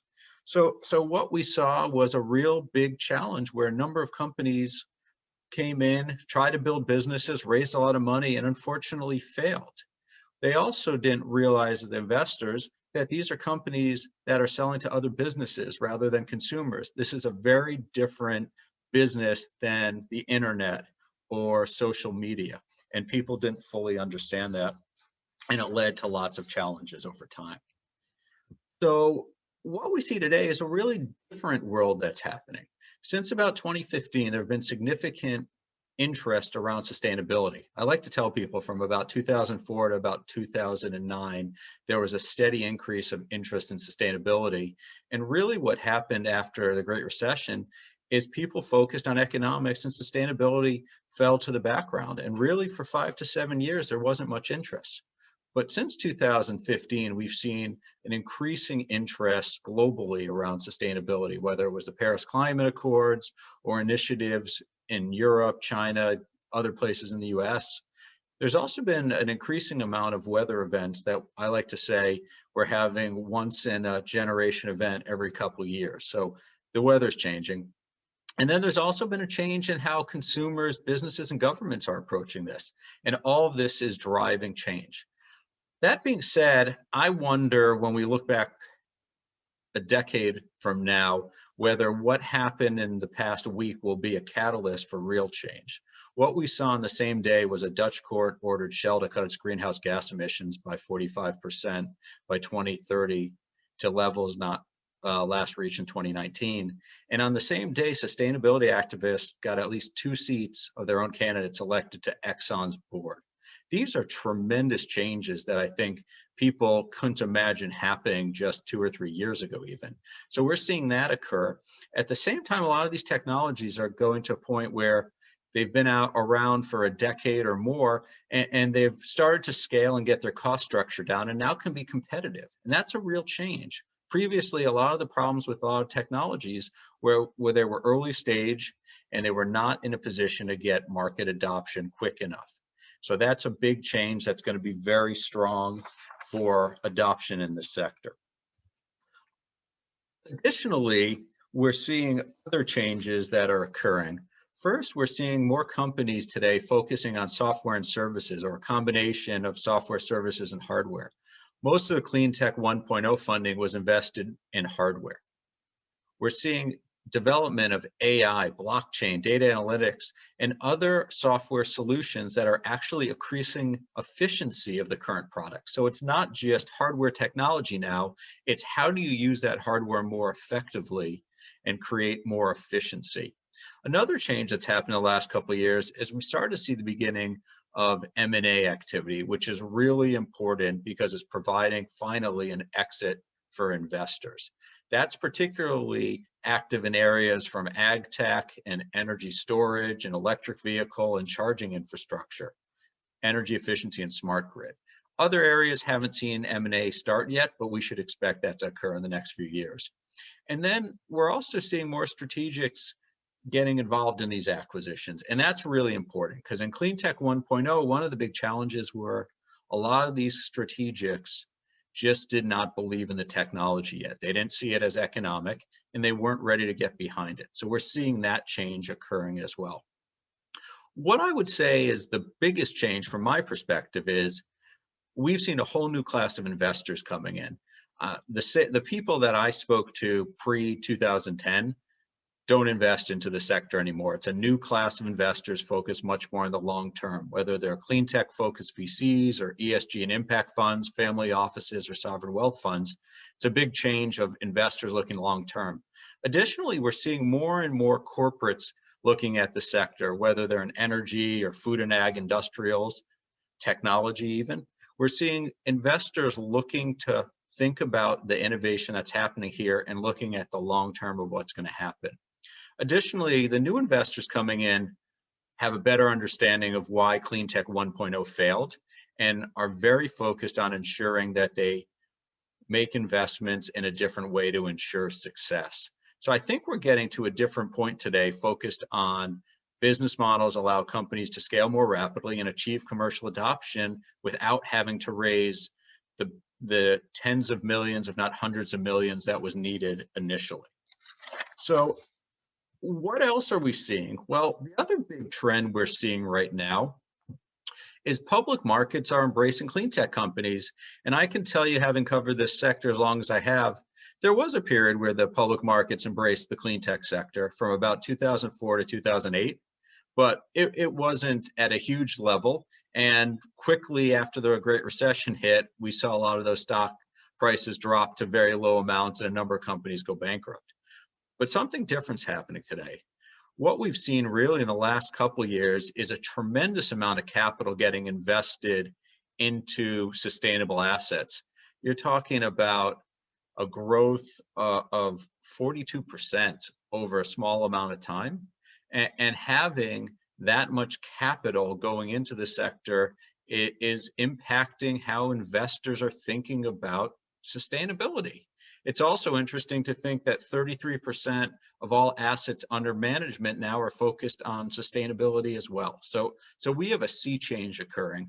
We've seen this with the inflows of capital into clean tech ETFs, which surged in the last year. And those investors were rewarded. The clean tech sector was one of the best performing in 2020. It outperformed Dow Jones, NASDAQ, NYSE. So all of this is showing us that change is occurring. Really, a lot of it's led by one name, which is Tesla, whose stock price was up 700% last year and its equity value reached $800 billion. And Tesla really was a catalyst for a trend in sustainability that's happened in the last 12 to 15 months, which is the de-SPAC transaction with a number of mobility companies going public through these de-SPAC transactions. And the public markets have really embraced new generations of vehicles, EVs, fuel cell vehicles, what they see as the future of going to replace fossil fuel propulsion systems and the infrastructure that's going to fuel it. We're seeing all that at the same time that autonomous vehicles start to become a viable option within the next 10 to 15 years. So mobility has really been driving the public markets, but we've started to see other companies, including some in the ag tech sector, start to gain traction as well with public market investors. So why has this happened? Well, first of all, EVs went through a tough period over the last decade. It was a big challenge. There wasn't a lot of adoption, but we're seeing a big change happening now. The next decade, I like to say, is going to be the decade of electrification. There's 40 new EV passenger models that are going to be coming out in the next 5 years. Europe is looking to put a Green New Deal in place where much of it's focused on transportation. The vehicles are well received. Tesla Model 3 was the highest selling luxury car in 2019.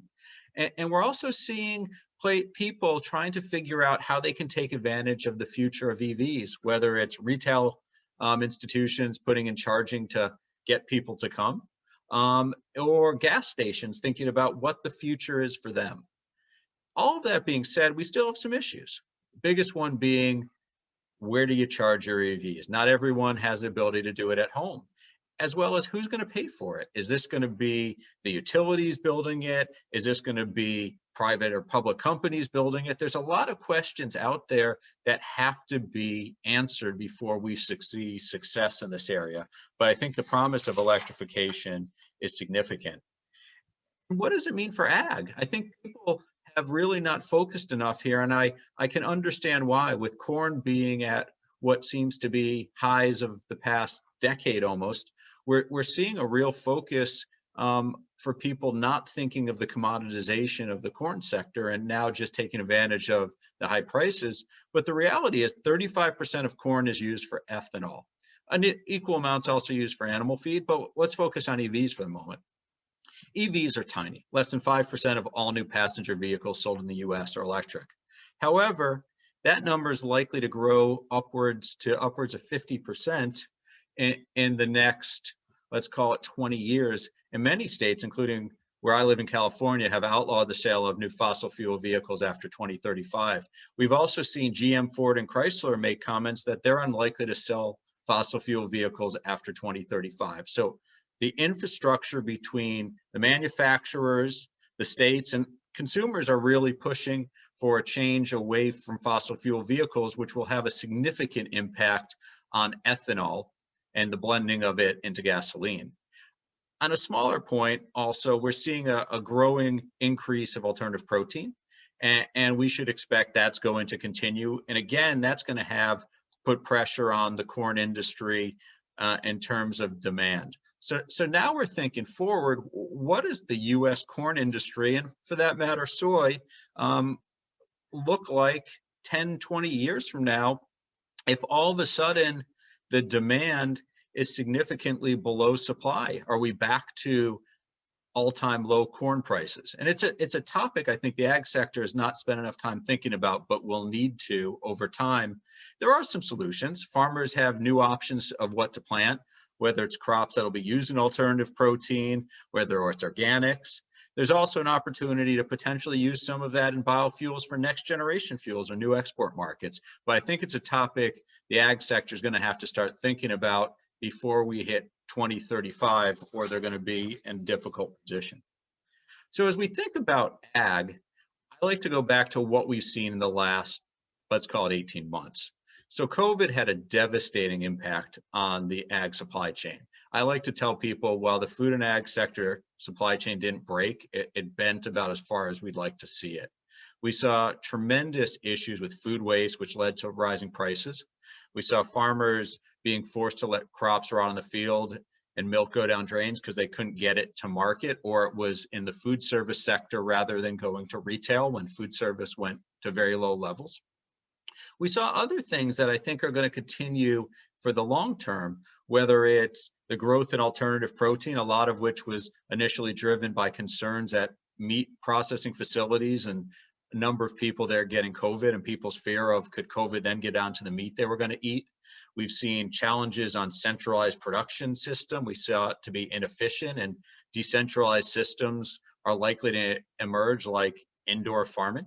And then we've also seen with supply, with availability of labor, as well as social distancing needs, the growth of automation and robotics. I sit on the tech advisory board for the Western Growers Association, and really one of the things we're focused on is automation and robotics. It's a key area that we're spending time on. So what are we actually seeing here occurring? Well, I think this COVID falls into some other trends that we're seeing at this time, which is a strong consumer, particularly younger consumers looking for change in our food system away from industrial ag. They're looking for fresher, healthier, more sustainable and tastier foods. And they're looking and focusing on where they can get that type of foods. Many of them now going online rather than going to the grocery store. They're also focused on trying to eat healthier, decreasing the amount of processed food. And all of this is going to have a major impact on the ag sector in the coming years. What are we talking about in this changes of technology? Well, there's a lot going on. It's very broad, starting out from ag biotech and going all the way through the technologies on the animals, automation, robotics, which I talked a bit about. Digital ag has a tremendous opportunity with all the data that's going to be available for the ag industry. But today, it's not there yet to provide options to help growers or processors use it effectively to make decisions, but we're close. Food waste, I touched on before, is another area where we're seeing a tremendous amount of investment as people look at a third of our food that's grown is not consumed. The supply chain, another area you're seeing consumers pushing who want more knowledge about where the food's coming from. They're concerned sometimes about safety as we have more and more outbreaks of foodborne illness. And then I think the areas where we're seeing the most investment today in market traction, which is alternative protein and indoor farming. And a lot of that has to do with, again, the push from the consumer. The consumer's in charge, the consumer's dictating trends. And because of that, the people who are touching the consumer, whether it's retail, whether it's CPG, they're the ones who are seeing this initial change. Again, indoor farming, alternative protein being two of those areas. But what does it mean for many of the companies out there from the plug and play universe who are really just earlier stage companies? Well, thinking about your business, you have to keep in mind clean tech companies typically are capital intensive more than in many other industries, and they have to raise more money, and that's often tougher. Additionally, most of the companies often sell to, let's call them their B2B plays, to businesses, to farmers, to utilities. They're not selling to consumers. Selling to consumers would be much easier for most of these companies because you're focused on sustainability, which is a big trend. Additionally, we've seen this in the past. There's products and they're good ideas, but often they're ahead of adoption cycles. And that's a big challenge. And many companies have failed, not because their products weren't good, but because they were ahead of the time of adoption. Another thing to focus on is, how do you prove value? Customers are ROI focused. Again, very different for most of the world of clean tech. Some of it that's B2C, less ROI focused, but most of the consumers are businesses and they're focused on the bottom line. And then I'd also say a lot of the clean tech companies need more capital than other sectors to achieve commercial adoption, which is important. That being said, we're seeing that adoption is happening despite having to go into tough industries, automotive, industrial industries, dealing with utilities. They're all conservative. They're very reluctant to focus and adopt unproven technologies. So one of the positives here is a lot of the technologies that are being developed aren't developed for ag tech or clean tech. They were developed in other industries and they're being used in ag tech and clean tech, which I think is very important, because once these technologies are validated, it's incredibly important for adoption. The more a technology is validated, it's seen in other industries, the more likely people are willing to use it. I also would say that commercialization takes longer than in other end markets. There's regulatory components to it, there's adoption cycles. You just have to keep this in mind.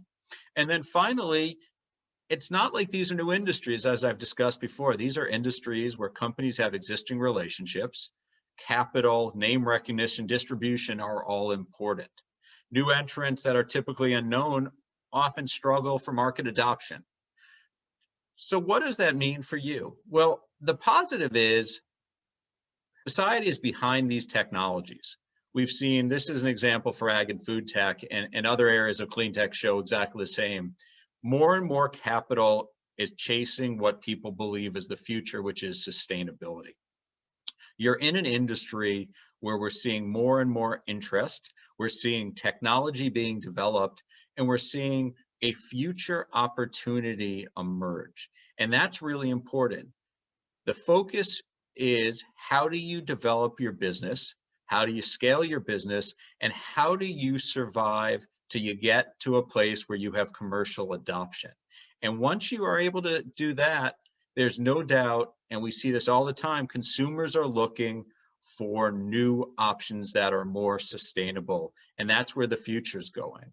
So despite challenges you face today, the wind is behind you, it's pushing you forward, and stay on the path to developing viable technologies that make economic sense, because you're in the world of where the consumer is going, and that's really important. And with that, I thank you for your time today. I hope you enjoyed the talk. I look forward to having a conversation and speaking with you in the future. And I appreciate again the opportunity to speak from the Topeka Expo Day team and the Plug and Play team. So thank you again.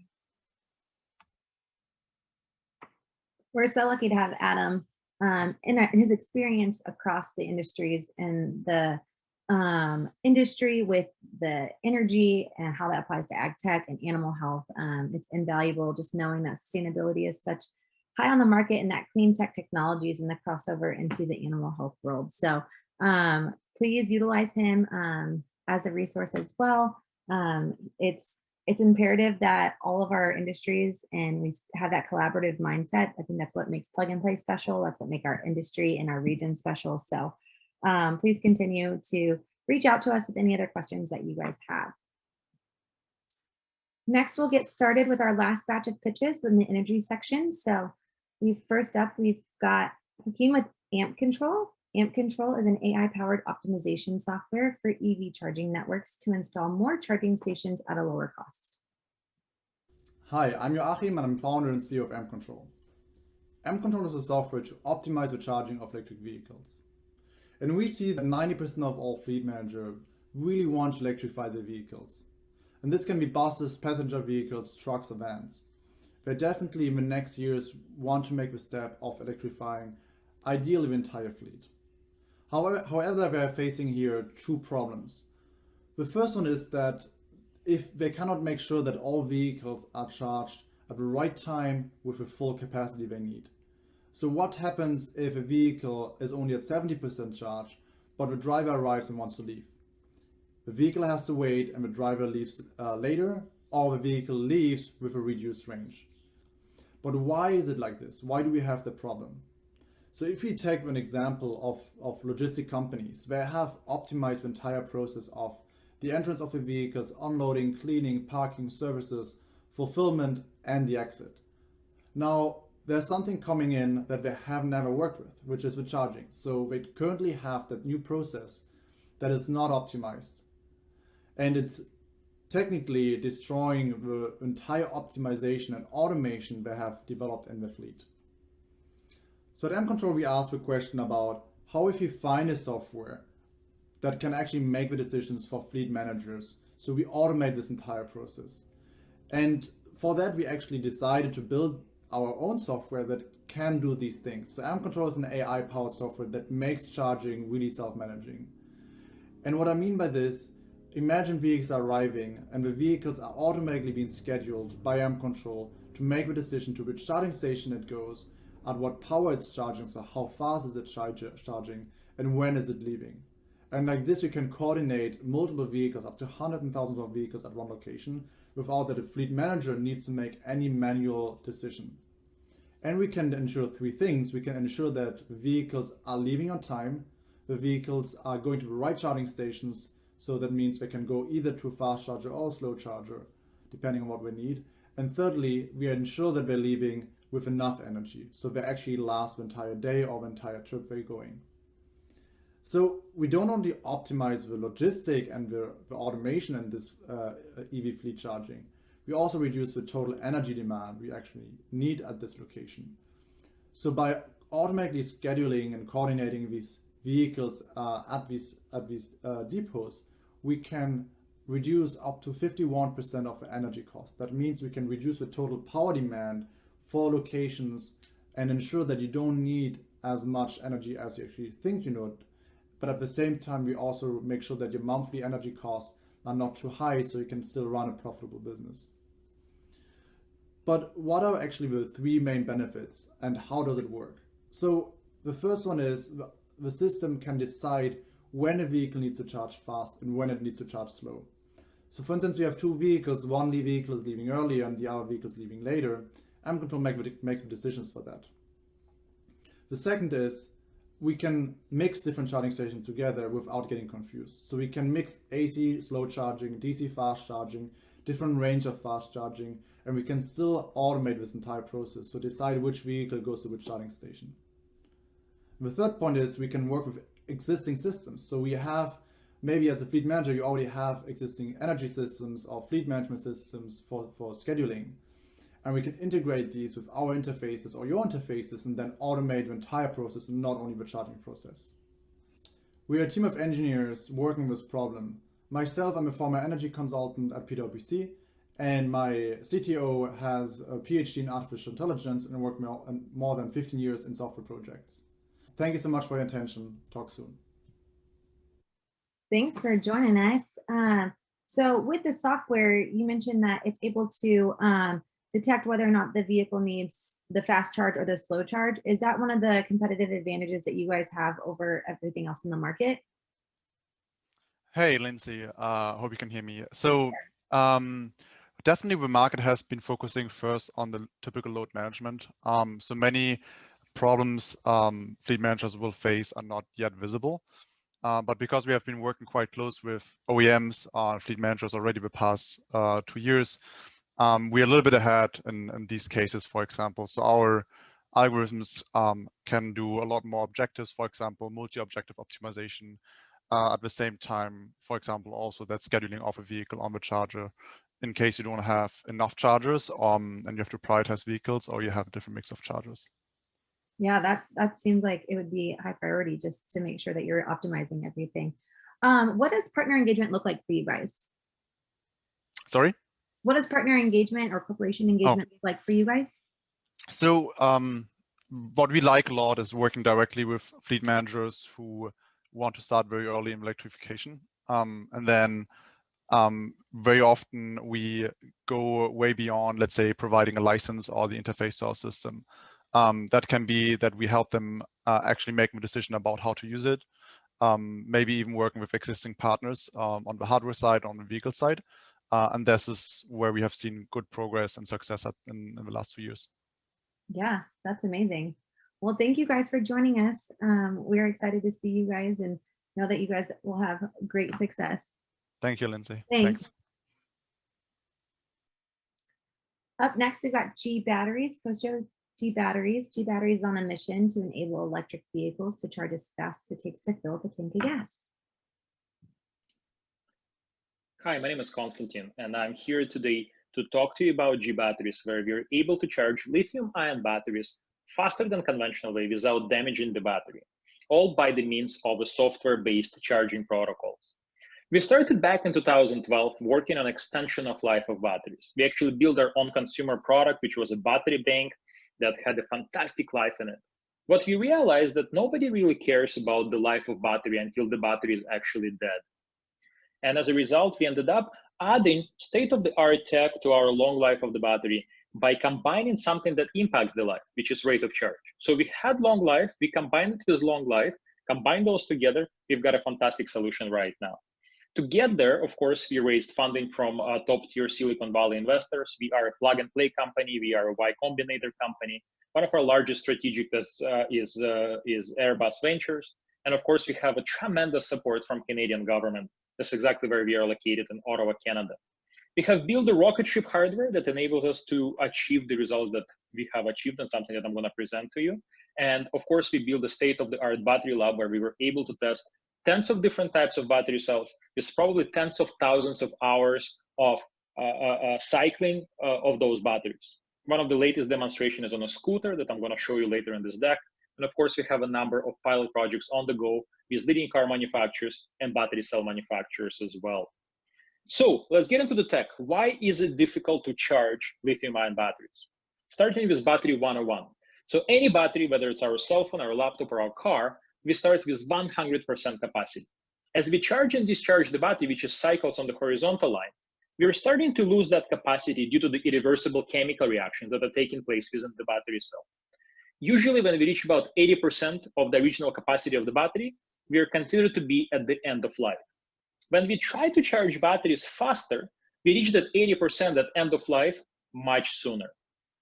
What happens on the inside of the battery cell, in fact, is that when we charge the battery, ions are flowing from one end of the battery to another. And as we start to accelerate that rate of charge, more and more ions are starting to appear, kind of creating the traffic of ions, starting to increase internal resistance of the battery, starting to increase temperature, and in fact accelerate that irreversible chemical reactions to take place. The analogy here is that if you take a room full of people and ask everyone to run through the same door all at the same time, you can only imagine what's going to happen. That's precisely what happens inside of the battery cell. So what we did is we built a software-based charging protocol, which we combined with hardware to enable us to analyze the traffic of ions inside of the battery cell and be able to modulate the energy or modulate the charge so we don't damage the battery as much, kind of sending energy bursts. How you can envision this is by sending energy bursts, we don't have ions pushing on the back of the ions up front, which helps them to have a much safer chemical reaction to take place. Kind of taking all of those people in the room and letting them go through the door in a more organized manner. What that means? That means that we're able to charge batteries just as fast as the red line without damaging the battery. And for some like power cells, we're actually able to extend life at the same time. For more energy cells, something what we would observe in electrical vehicles, we're able to charge them just as fast and we're able to maintain the life of the battery, or at least attempt to do so. We filed over 45 patent applications with 13 patents granted. And as I have promised, here's a demonstration of electrical scooter. This is a Xiaomi scooter off the shelf. What we did is we cut off the BMS, connected it to our rocket ship hardware. And the scooter that usually takes roughly about 5 hours to charge, we were able to demonstrate the charging of the same scooter under 10 minutes without damaging the battery cell. And that's my cue. Thank you very much for your time and look forward to talking to you more. Thanks for joining us. When you said that no one cares about the life of a battery until it starts dying all the time, I felt that. My phone's at like 2% right now, so I totally get it. Is this applicable in other industries, multiple industries? I mean, I feel like battery life kind of is constant in life nowadays with everything being chargeable. So is this something that can be applied to multiple industries? Yes, absolutely. Can you hear me all right? Yep, you're good. Yeah, awesome. Yeah, no, absolutely. Pretty much any device that is equipped with the battery that would benefit from better performing battery inside of it, whether it's going to be faster charge, longer life, or just knowing the real-time state of health of the battery, would benefit from our algorithms. We are a software-based charging protocol, so we can potentially be deployed on any device out there that is operated on batteries. Wow. So you'd mentioned your 13 patents. Do you can you go into any of those? Yeah, we have a pretty broad coverage. I mean, by now we already have 14 since the last time we chatted. So we have pretty broad coverage that covers the deployment, the actual hardware. It covers battery packs for electrical vehicles. It covers various applications, but most importantly, what the patents are covering is the actual algorithms of how we make decisions what do we look as the signals within the batteries, and how do we translate them into the common sense and understanding, and what do we do with them? So we have a pretty broad coverage in that. Perfect. Well, thank you. I know it's applicable. Everyone likes convenience. They like it fast, but also it's keeping the life of the battery too. So it's a double whammy. So thank you so much for participating in this first batch. We were excited to get to know you and excited to see GBatteries more. Likewise. Thank you so much. It was a pleasure. Thank you. Soon. Bye. Bye. Next, we've got Francisco with Gila. Gila is accelerating the adoption of clean and distributed energy by using the Gila Edge, an end-to-end control and optimization platform to simplify the installation and operation of even the most complex DER systems. My name is Francisco Morox, and I'm a co-founder and the CEO of Gila Technologies. We want to thank Plug and Play and the sponsoring partners for the opportunity to present today. Gila was founded at MIT with the mission of supporting the transformation of the energy industry from the ground up, using distributed energy resources as the pillars of a more resilient, more equitable, and cleaner grid. Our team combines decades of deep theoretical knowledge and practical industry experience, making it well suited to make this happen. Every year, more and more distributed energy resources are deployed, which is exactly what we want. However, to fulfill their true potential, they need to be properly coordinated and aggregated. And that is what microgrids are. They're smaller versions of the grid designed to control clusters of energy resources in a scalable way. At Gila, we consider the technologies needed to streamline the integration, operation, and optimization of these systems as the last piece of the puzzle needed to unlock a grid-wide leap forward. And we're not alone. It is the industry consensus that this market will grow to be a multi-billion-dollar space in the next few years. Microgrids are not new, and those of you familiar with the concept will also know that they have a reputation for being expensive and complicated. This is in big part due to the characteristics of traditional control solutions. They are centralized, requiring data to flow up and down the system hierarchy, making them rigid and vulnerable. They're also highly customized, requiring engineers to create rules to integrate DRs together for each new site. And in many cases, they are technology and vendor specific, curtailing the developer's ability to deploy the most optimal solution to meet the site's evolving requirements. This approach clearly lacks the flexibility and dynamism required for a new and modern grid. By distributing the decision-making to each node of the system, we can create modular and scalable networks of intelligent DERs capable of self-optimizing and working together to reliably meet dynamic system objectives. Our platform, the Gila Edge, is composed of hardware and software elements and leverages state-of-the-art edge computing technology and proprietary decentralized control and optimization algorithms to do just that, unlocking the intelligent and automated coordination and grid integration of these DERs. It unlocks site resiliency while also participating in revenue-generating services. It can integrate disparate DERs regardless of technology or vendor. It can continue to operate autonomously even when external communications fail. It enables organic growth, eliminating the need for re-engineering of the control system when DERs are added or removed, and mitigates disruptions by removing the need for a single point of control. These capabilities differentiate us from both vendors of traditional control solutions like Schneider, SEL, and ABB, as well as cloud-based DERMS companies like Autogrid. They also allow us to cooperate with aggregators such as Connect and Leap to achieve a more reliable and comprehensive integration. Now, our distributed intelligence approach lends itself to a variety of system architectures, not only microgrids. And with our partners, consisting of developers, vendors, and utilities, we have been able to provide immediate value to energy users across the spectrum, including behind the meter and in front of the meter microgrids, solar and storage merchant plants, and C&I sites such as wastewater treatment plants, commercial centers, theaters, and hotels. Our boots on the ground track record has allowed us to grow organically, generating $4 million in revenue and grants as of 2020. Last summer, we also raised $3 million in a Series C round. The key investors included a private equity firm, the Massachusetts Clean Energy Center, and Akari Innovation, the US-based venture arm of Tokyo Gas, the largest gas utility in Japan. Today, we're focused on expanding our product features while also formalizing partnerships to work together on deploying more scalable and replicable projects. If you're interested in learning more about how we could work together to deploy clean, cost-effective, and resilient systems, please let us know. Thank you for your time today. Thanks for joining us.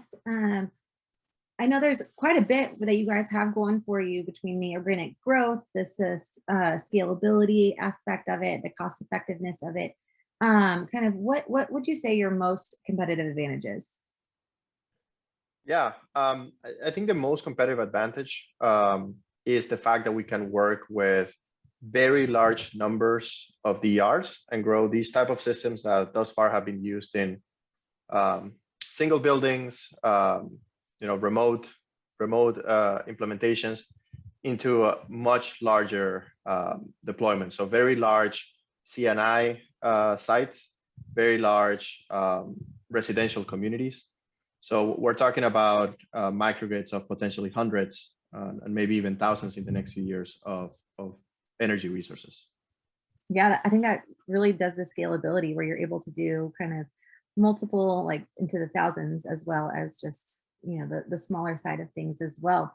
As far as partner engagement and corporation engagement, how do you guys work best with corporations?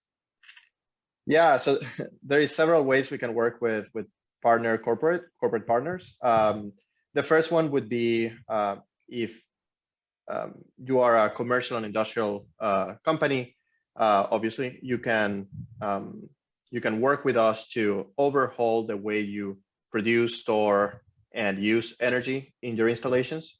So we have a lot of experience working with project developers and end customers in deploying those type of systems.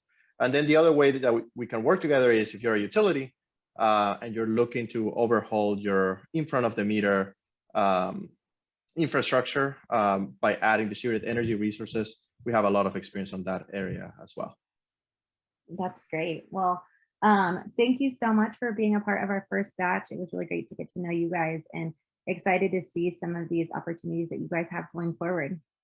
Thank you, Lindsay. And thank you, everyone. All right. And last but not least, we've got Jeff from Veloce Energy. Veloce is enabling the electrification of transportation by reducing installation and operating costs for EV charging stations for fleets, multifamily, and public use. Hi, I'm Jeff Wolf, CEO of Veloce Energy.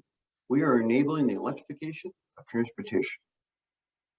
The problem is that EV charging is hard because the utility grid is old and inflexible. It's simply not built for concentrated EV charging loads.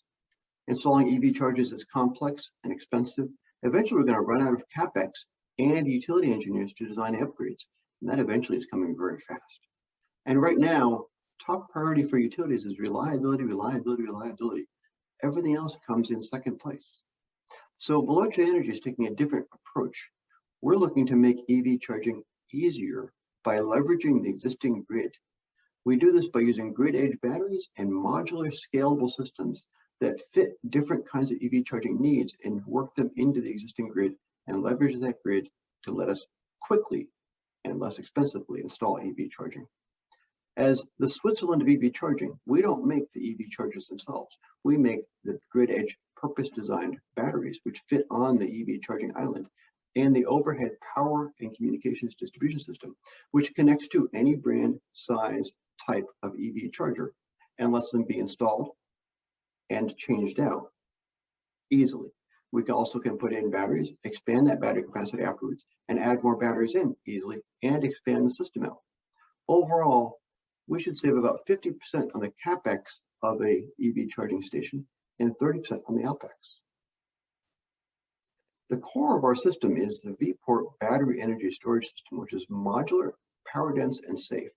The individual cabinets, each unit here is a cabinet. This is the power conversion cabinet, 40, 80, or 120 kilowatt. Each battery cabinet, standalone with the power conversion unit, 78 kilowatt hours. We can put 1 to 6 of these battery cabinets on each power conversion system, either at initial installation or later on as an upgrade. So we can go from 40 kilowatt, 78 kilowatt hour to 120, 468 kilowatt hour in a very clean looking trim package. And as we build out, we can actually put things back to back and side to side, saving even more space because of the clean, efficient design. Our systems will work in EV charging, as we've just explained. Also, the systems fit in places where other battery storage systems don't fit. So we can work in the C&I and the solar battery storage space very well. And uniquely, we have an ability to do distributed storage for non-wise alternatives to utility grid upgrade. Our markets, all the markets, are increasing rapidly between government incentives, infrastructure packages, state infrastructure packages, and auto OEM investments. Everything is going up rapidly across our marketplace, across the world. Our service addressable markets are well into the billions of dollars by 2030. We're hitting this market through channel partnerships. We have deep relationships through many channels in the EV service provider marketplaces, the EV charging market, manufacturers, as well as in the C&I energy storage markets. Our team is made up of experienced executives with decades of experience in the industries that matter in the EV charging and energy storage space, EV charging, electricity, storage, solar, and construction. We have created transformational change, exponential growth across these industries, and the executives have been in management at 2 companies that have gone SPAC. Overall, what we've done is we've created a multi-million-dollar, multi-tens of millions of dollars of product sales pipeline. Our product is entering UL certification this month. We have patents applied for. We'll have a relationship with a tier 1 supplier, and we're building an over $200 million revenue company by 2025. Thank you very much.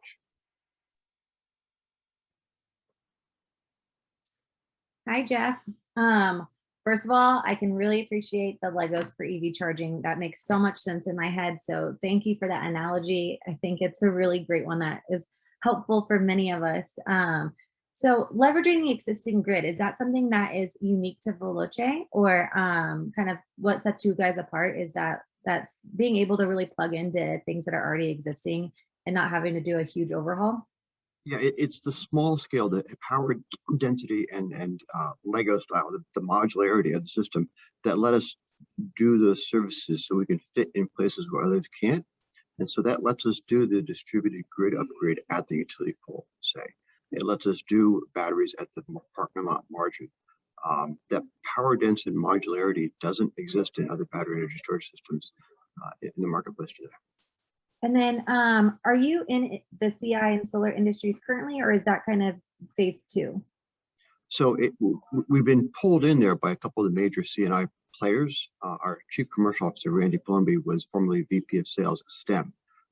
And I have some other good relationships. So we've got very deep relationships into the C&I storage market.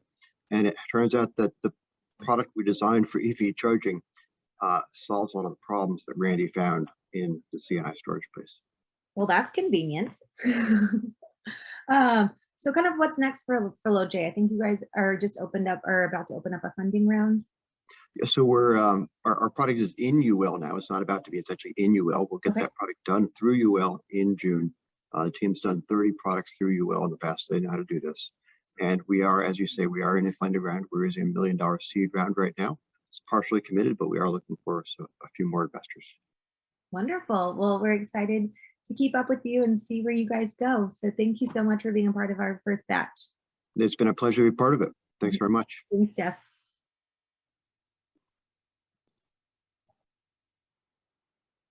All right, well, that kind of wraps up all of our pitches. We did want to go ahead and give out one award. We have our Animal Health Award, and it's going to Chris at Resilient Biotics. I don't think he missed a single event that we had during our first batch. Was always eager to meet and learn and grow. So as well with a lot of our other ones, it was really hard for us to choose, but Chris was really polished when he came on, and then was able to still grow and still be able to use some of these connections to really help Resilient Biotics as they grow and go into the human health side. So just wanted to do a really quick shout out to Chris and Resilient Biotics for their participation in this first batch. I want to be careful of everyone's time, so thank you all for attending our first Expo Day. It's been so much fun. I know that this first batch will always have a special place in my heart, just with it being the first one, but I know this is just the beginning. All these startups become a part of our alumni network. And so it's definitely not the last you'll see of them. It's not the last you'll see of me. Hopefully I don't scare them off, but we've been really honored, really proud of this first batch and everything that we've all been able to do. So thank you all. I will get all these connections made afterwards so that we're able to continue partnering and connecting and growing the animal health industry. Thank you.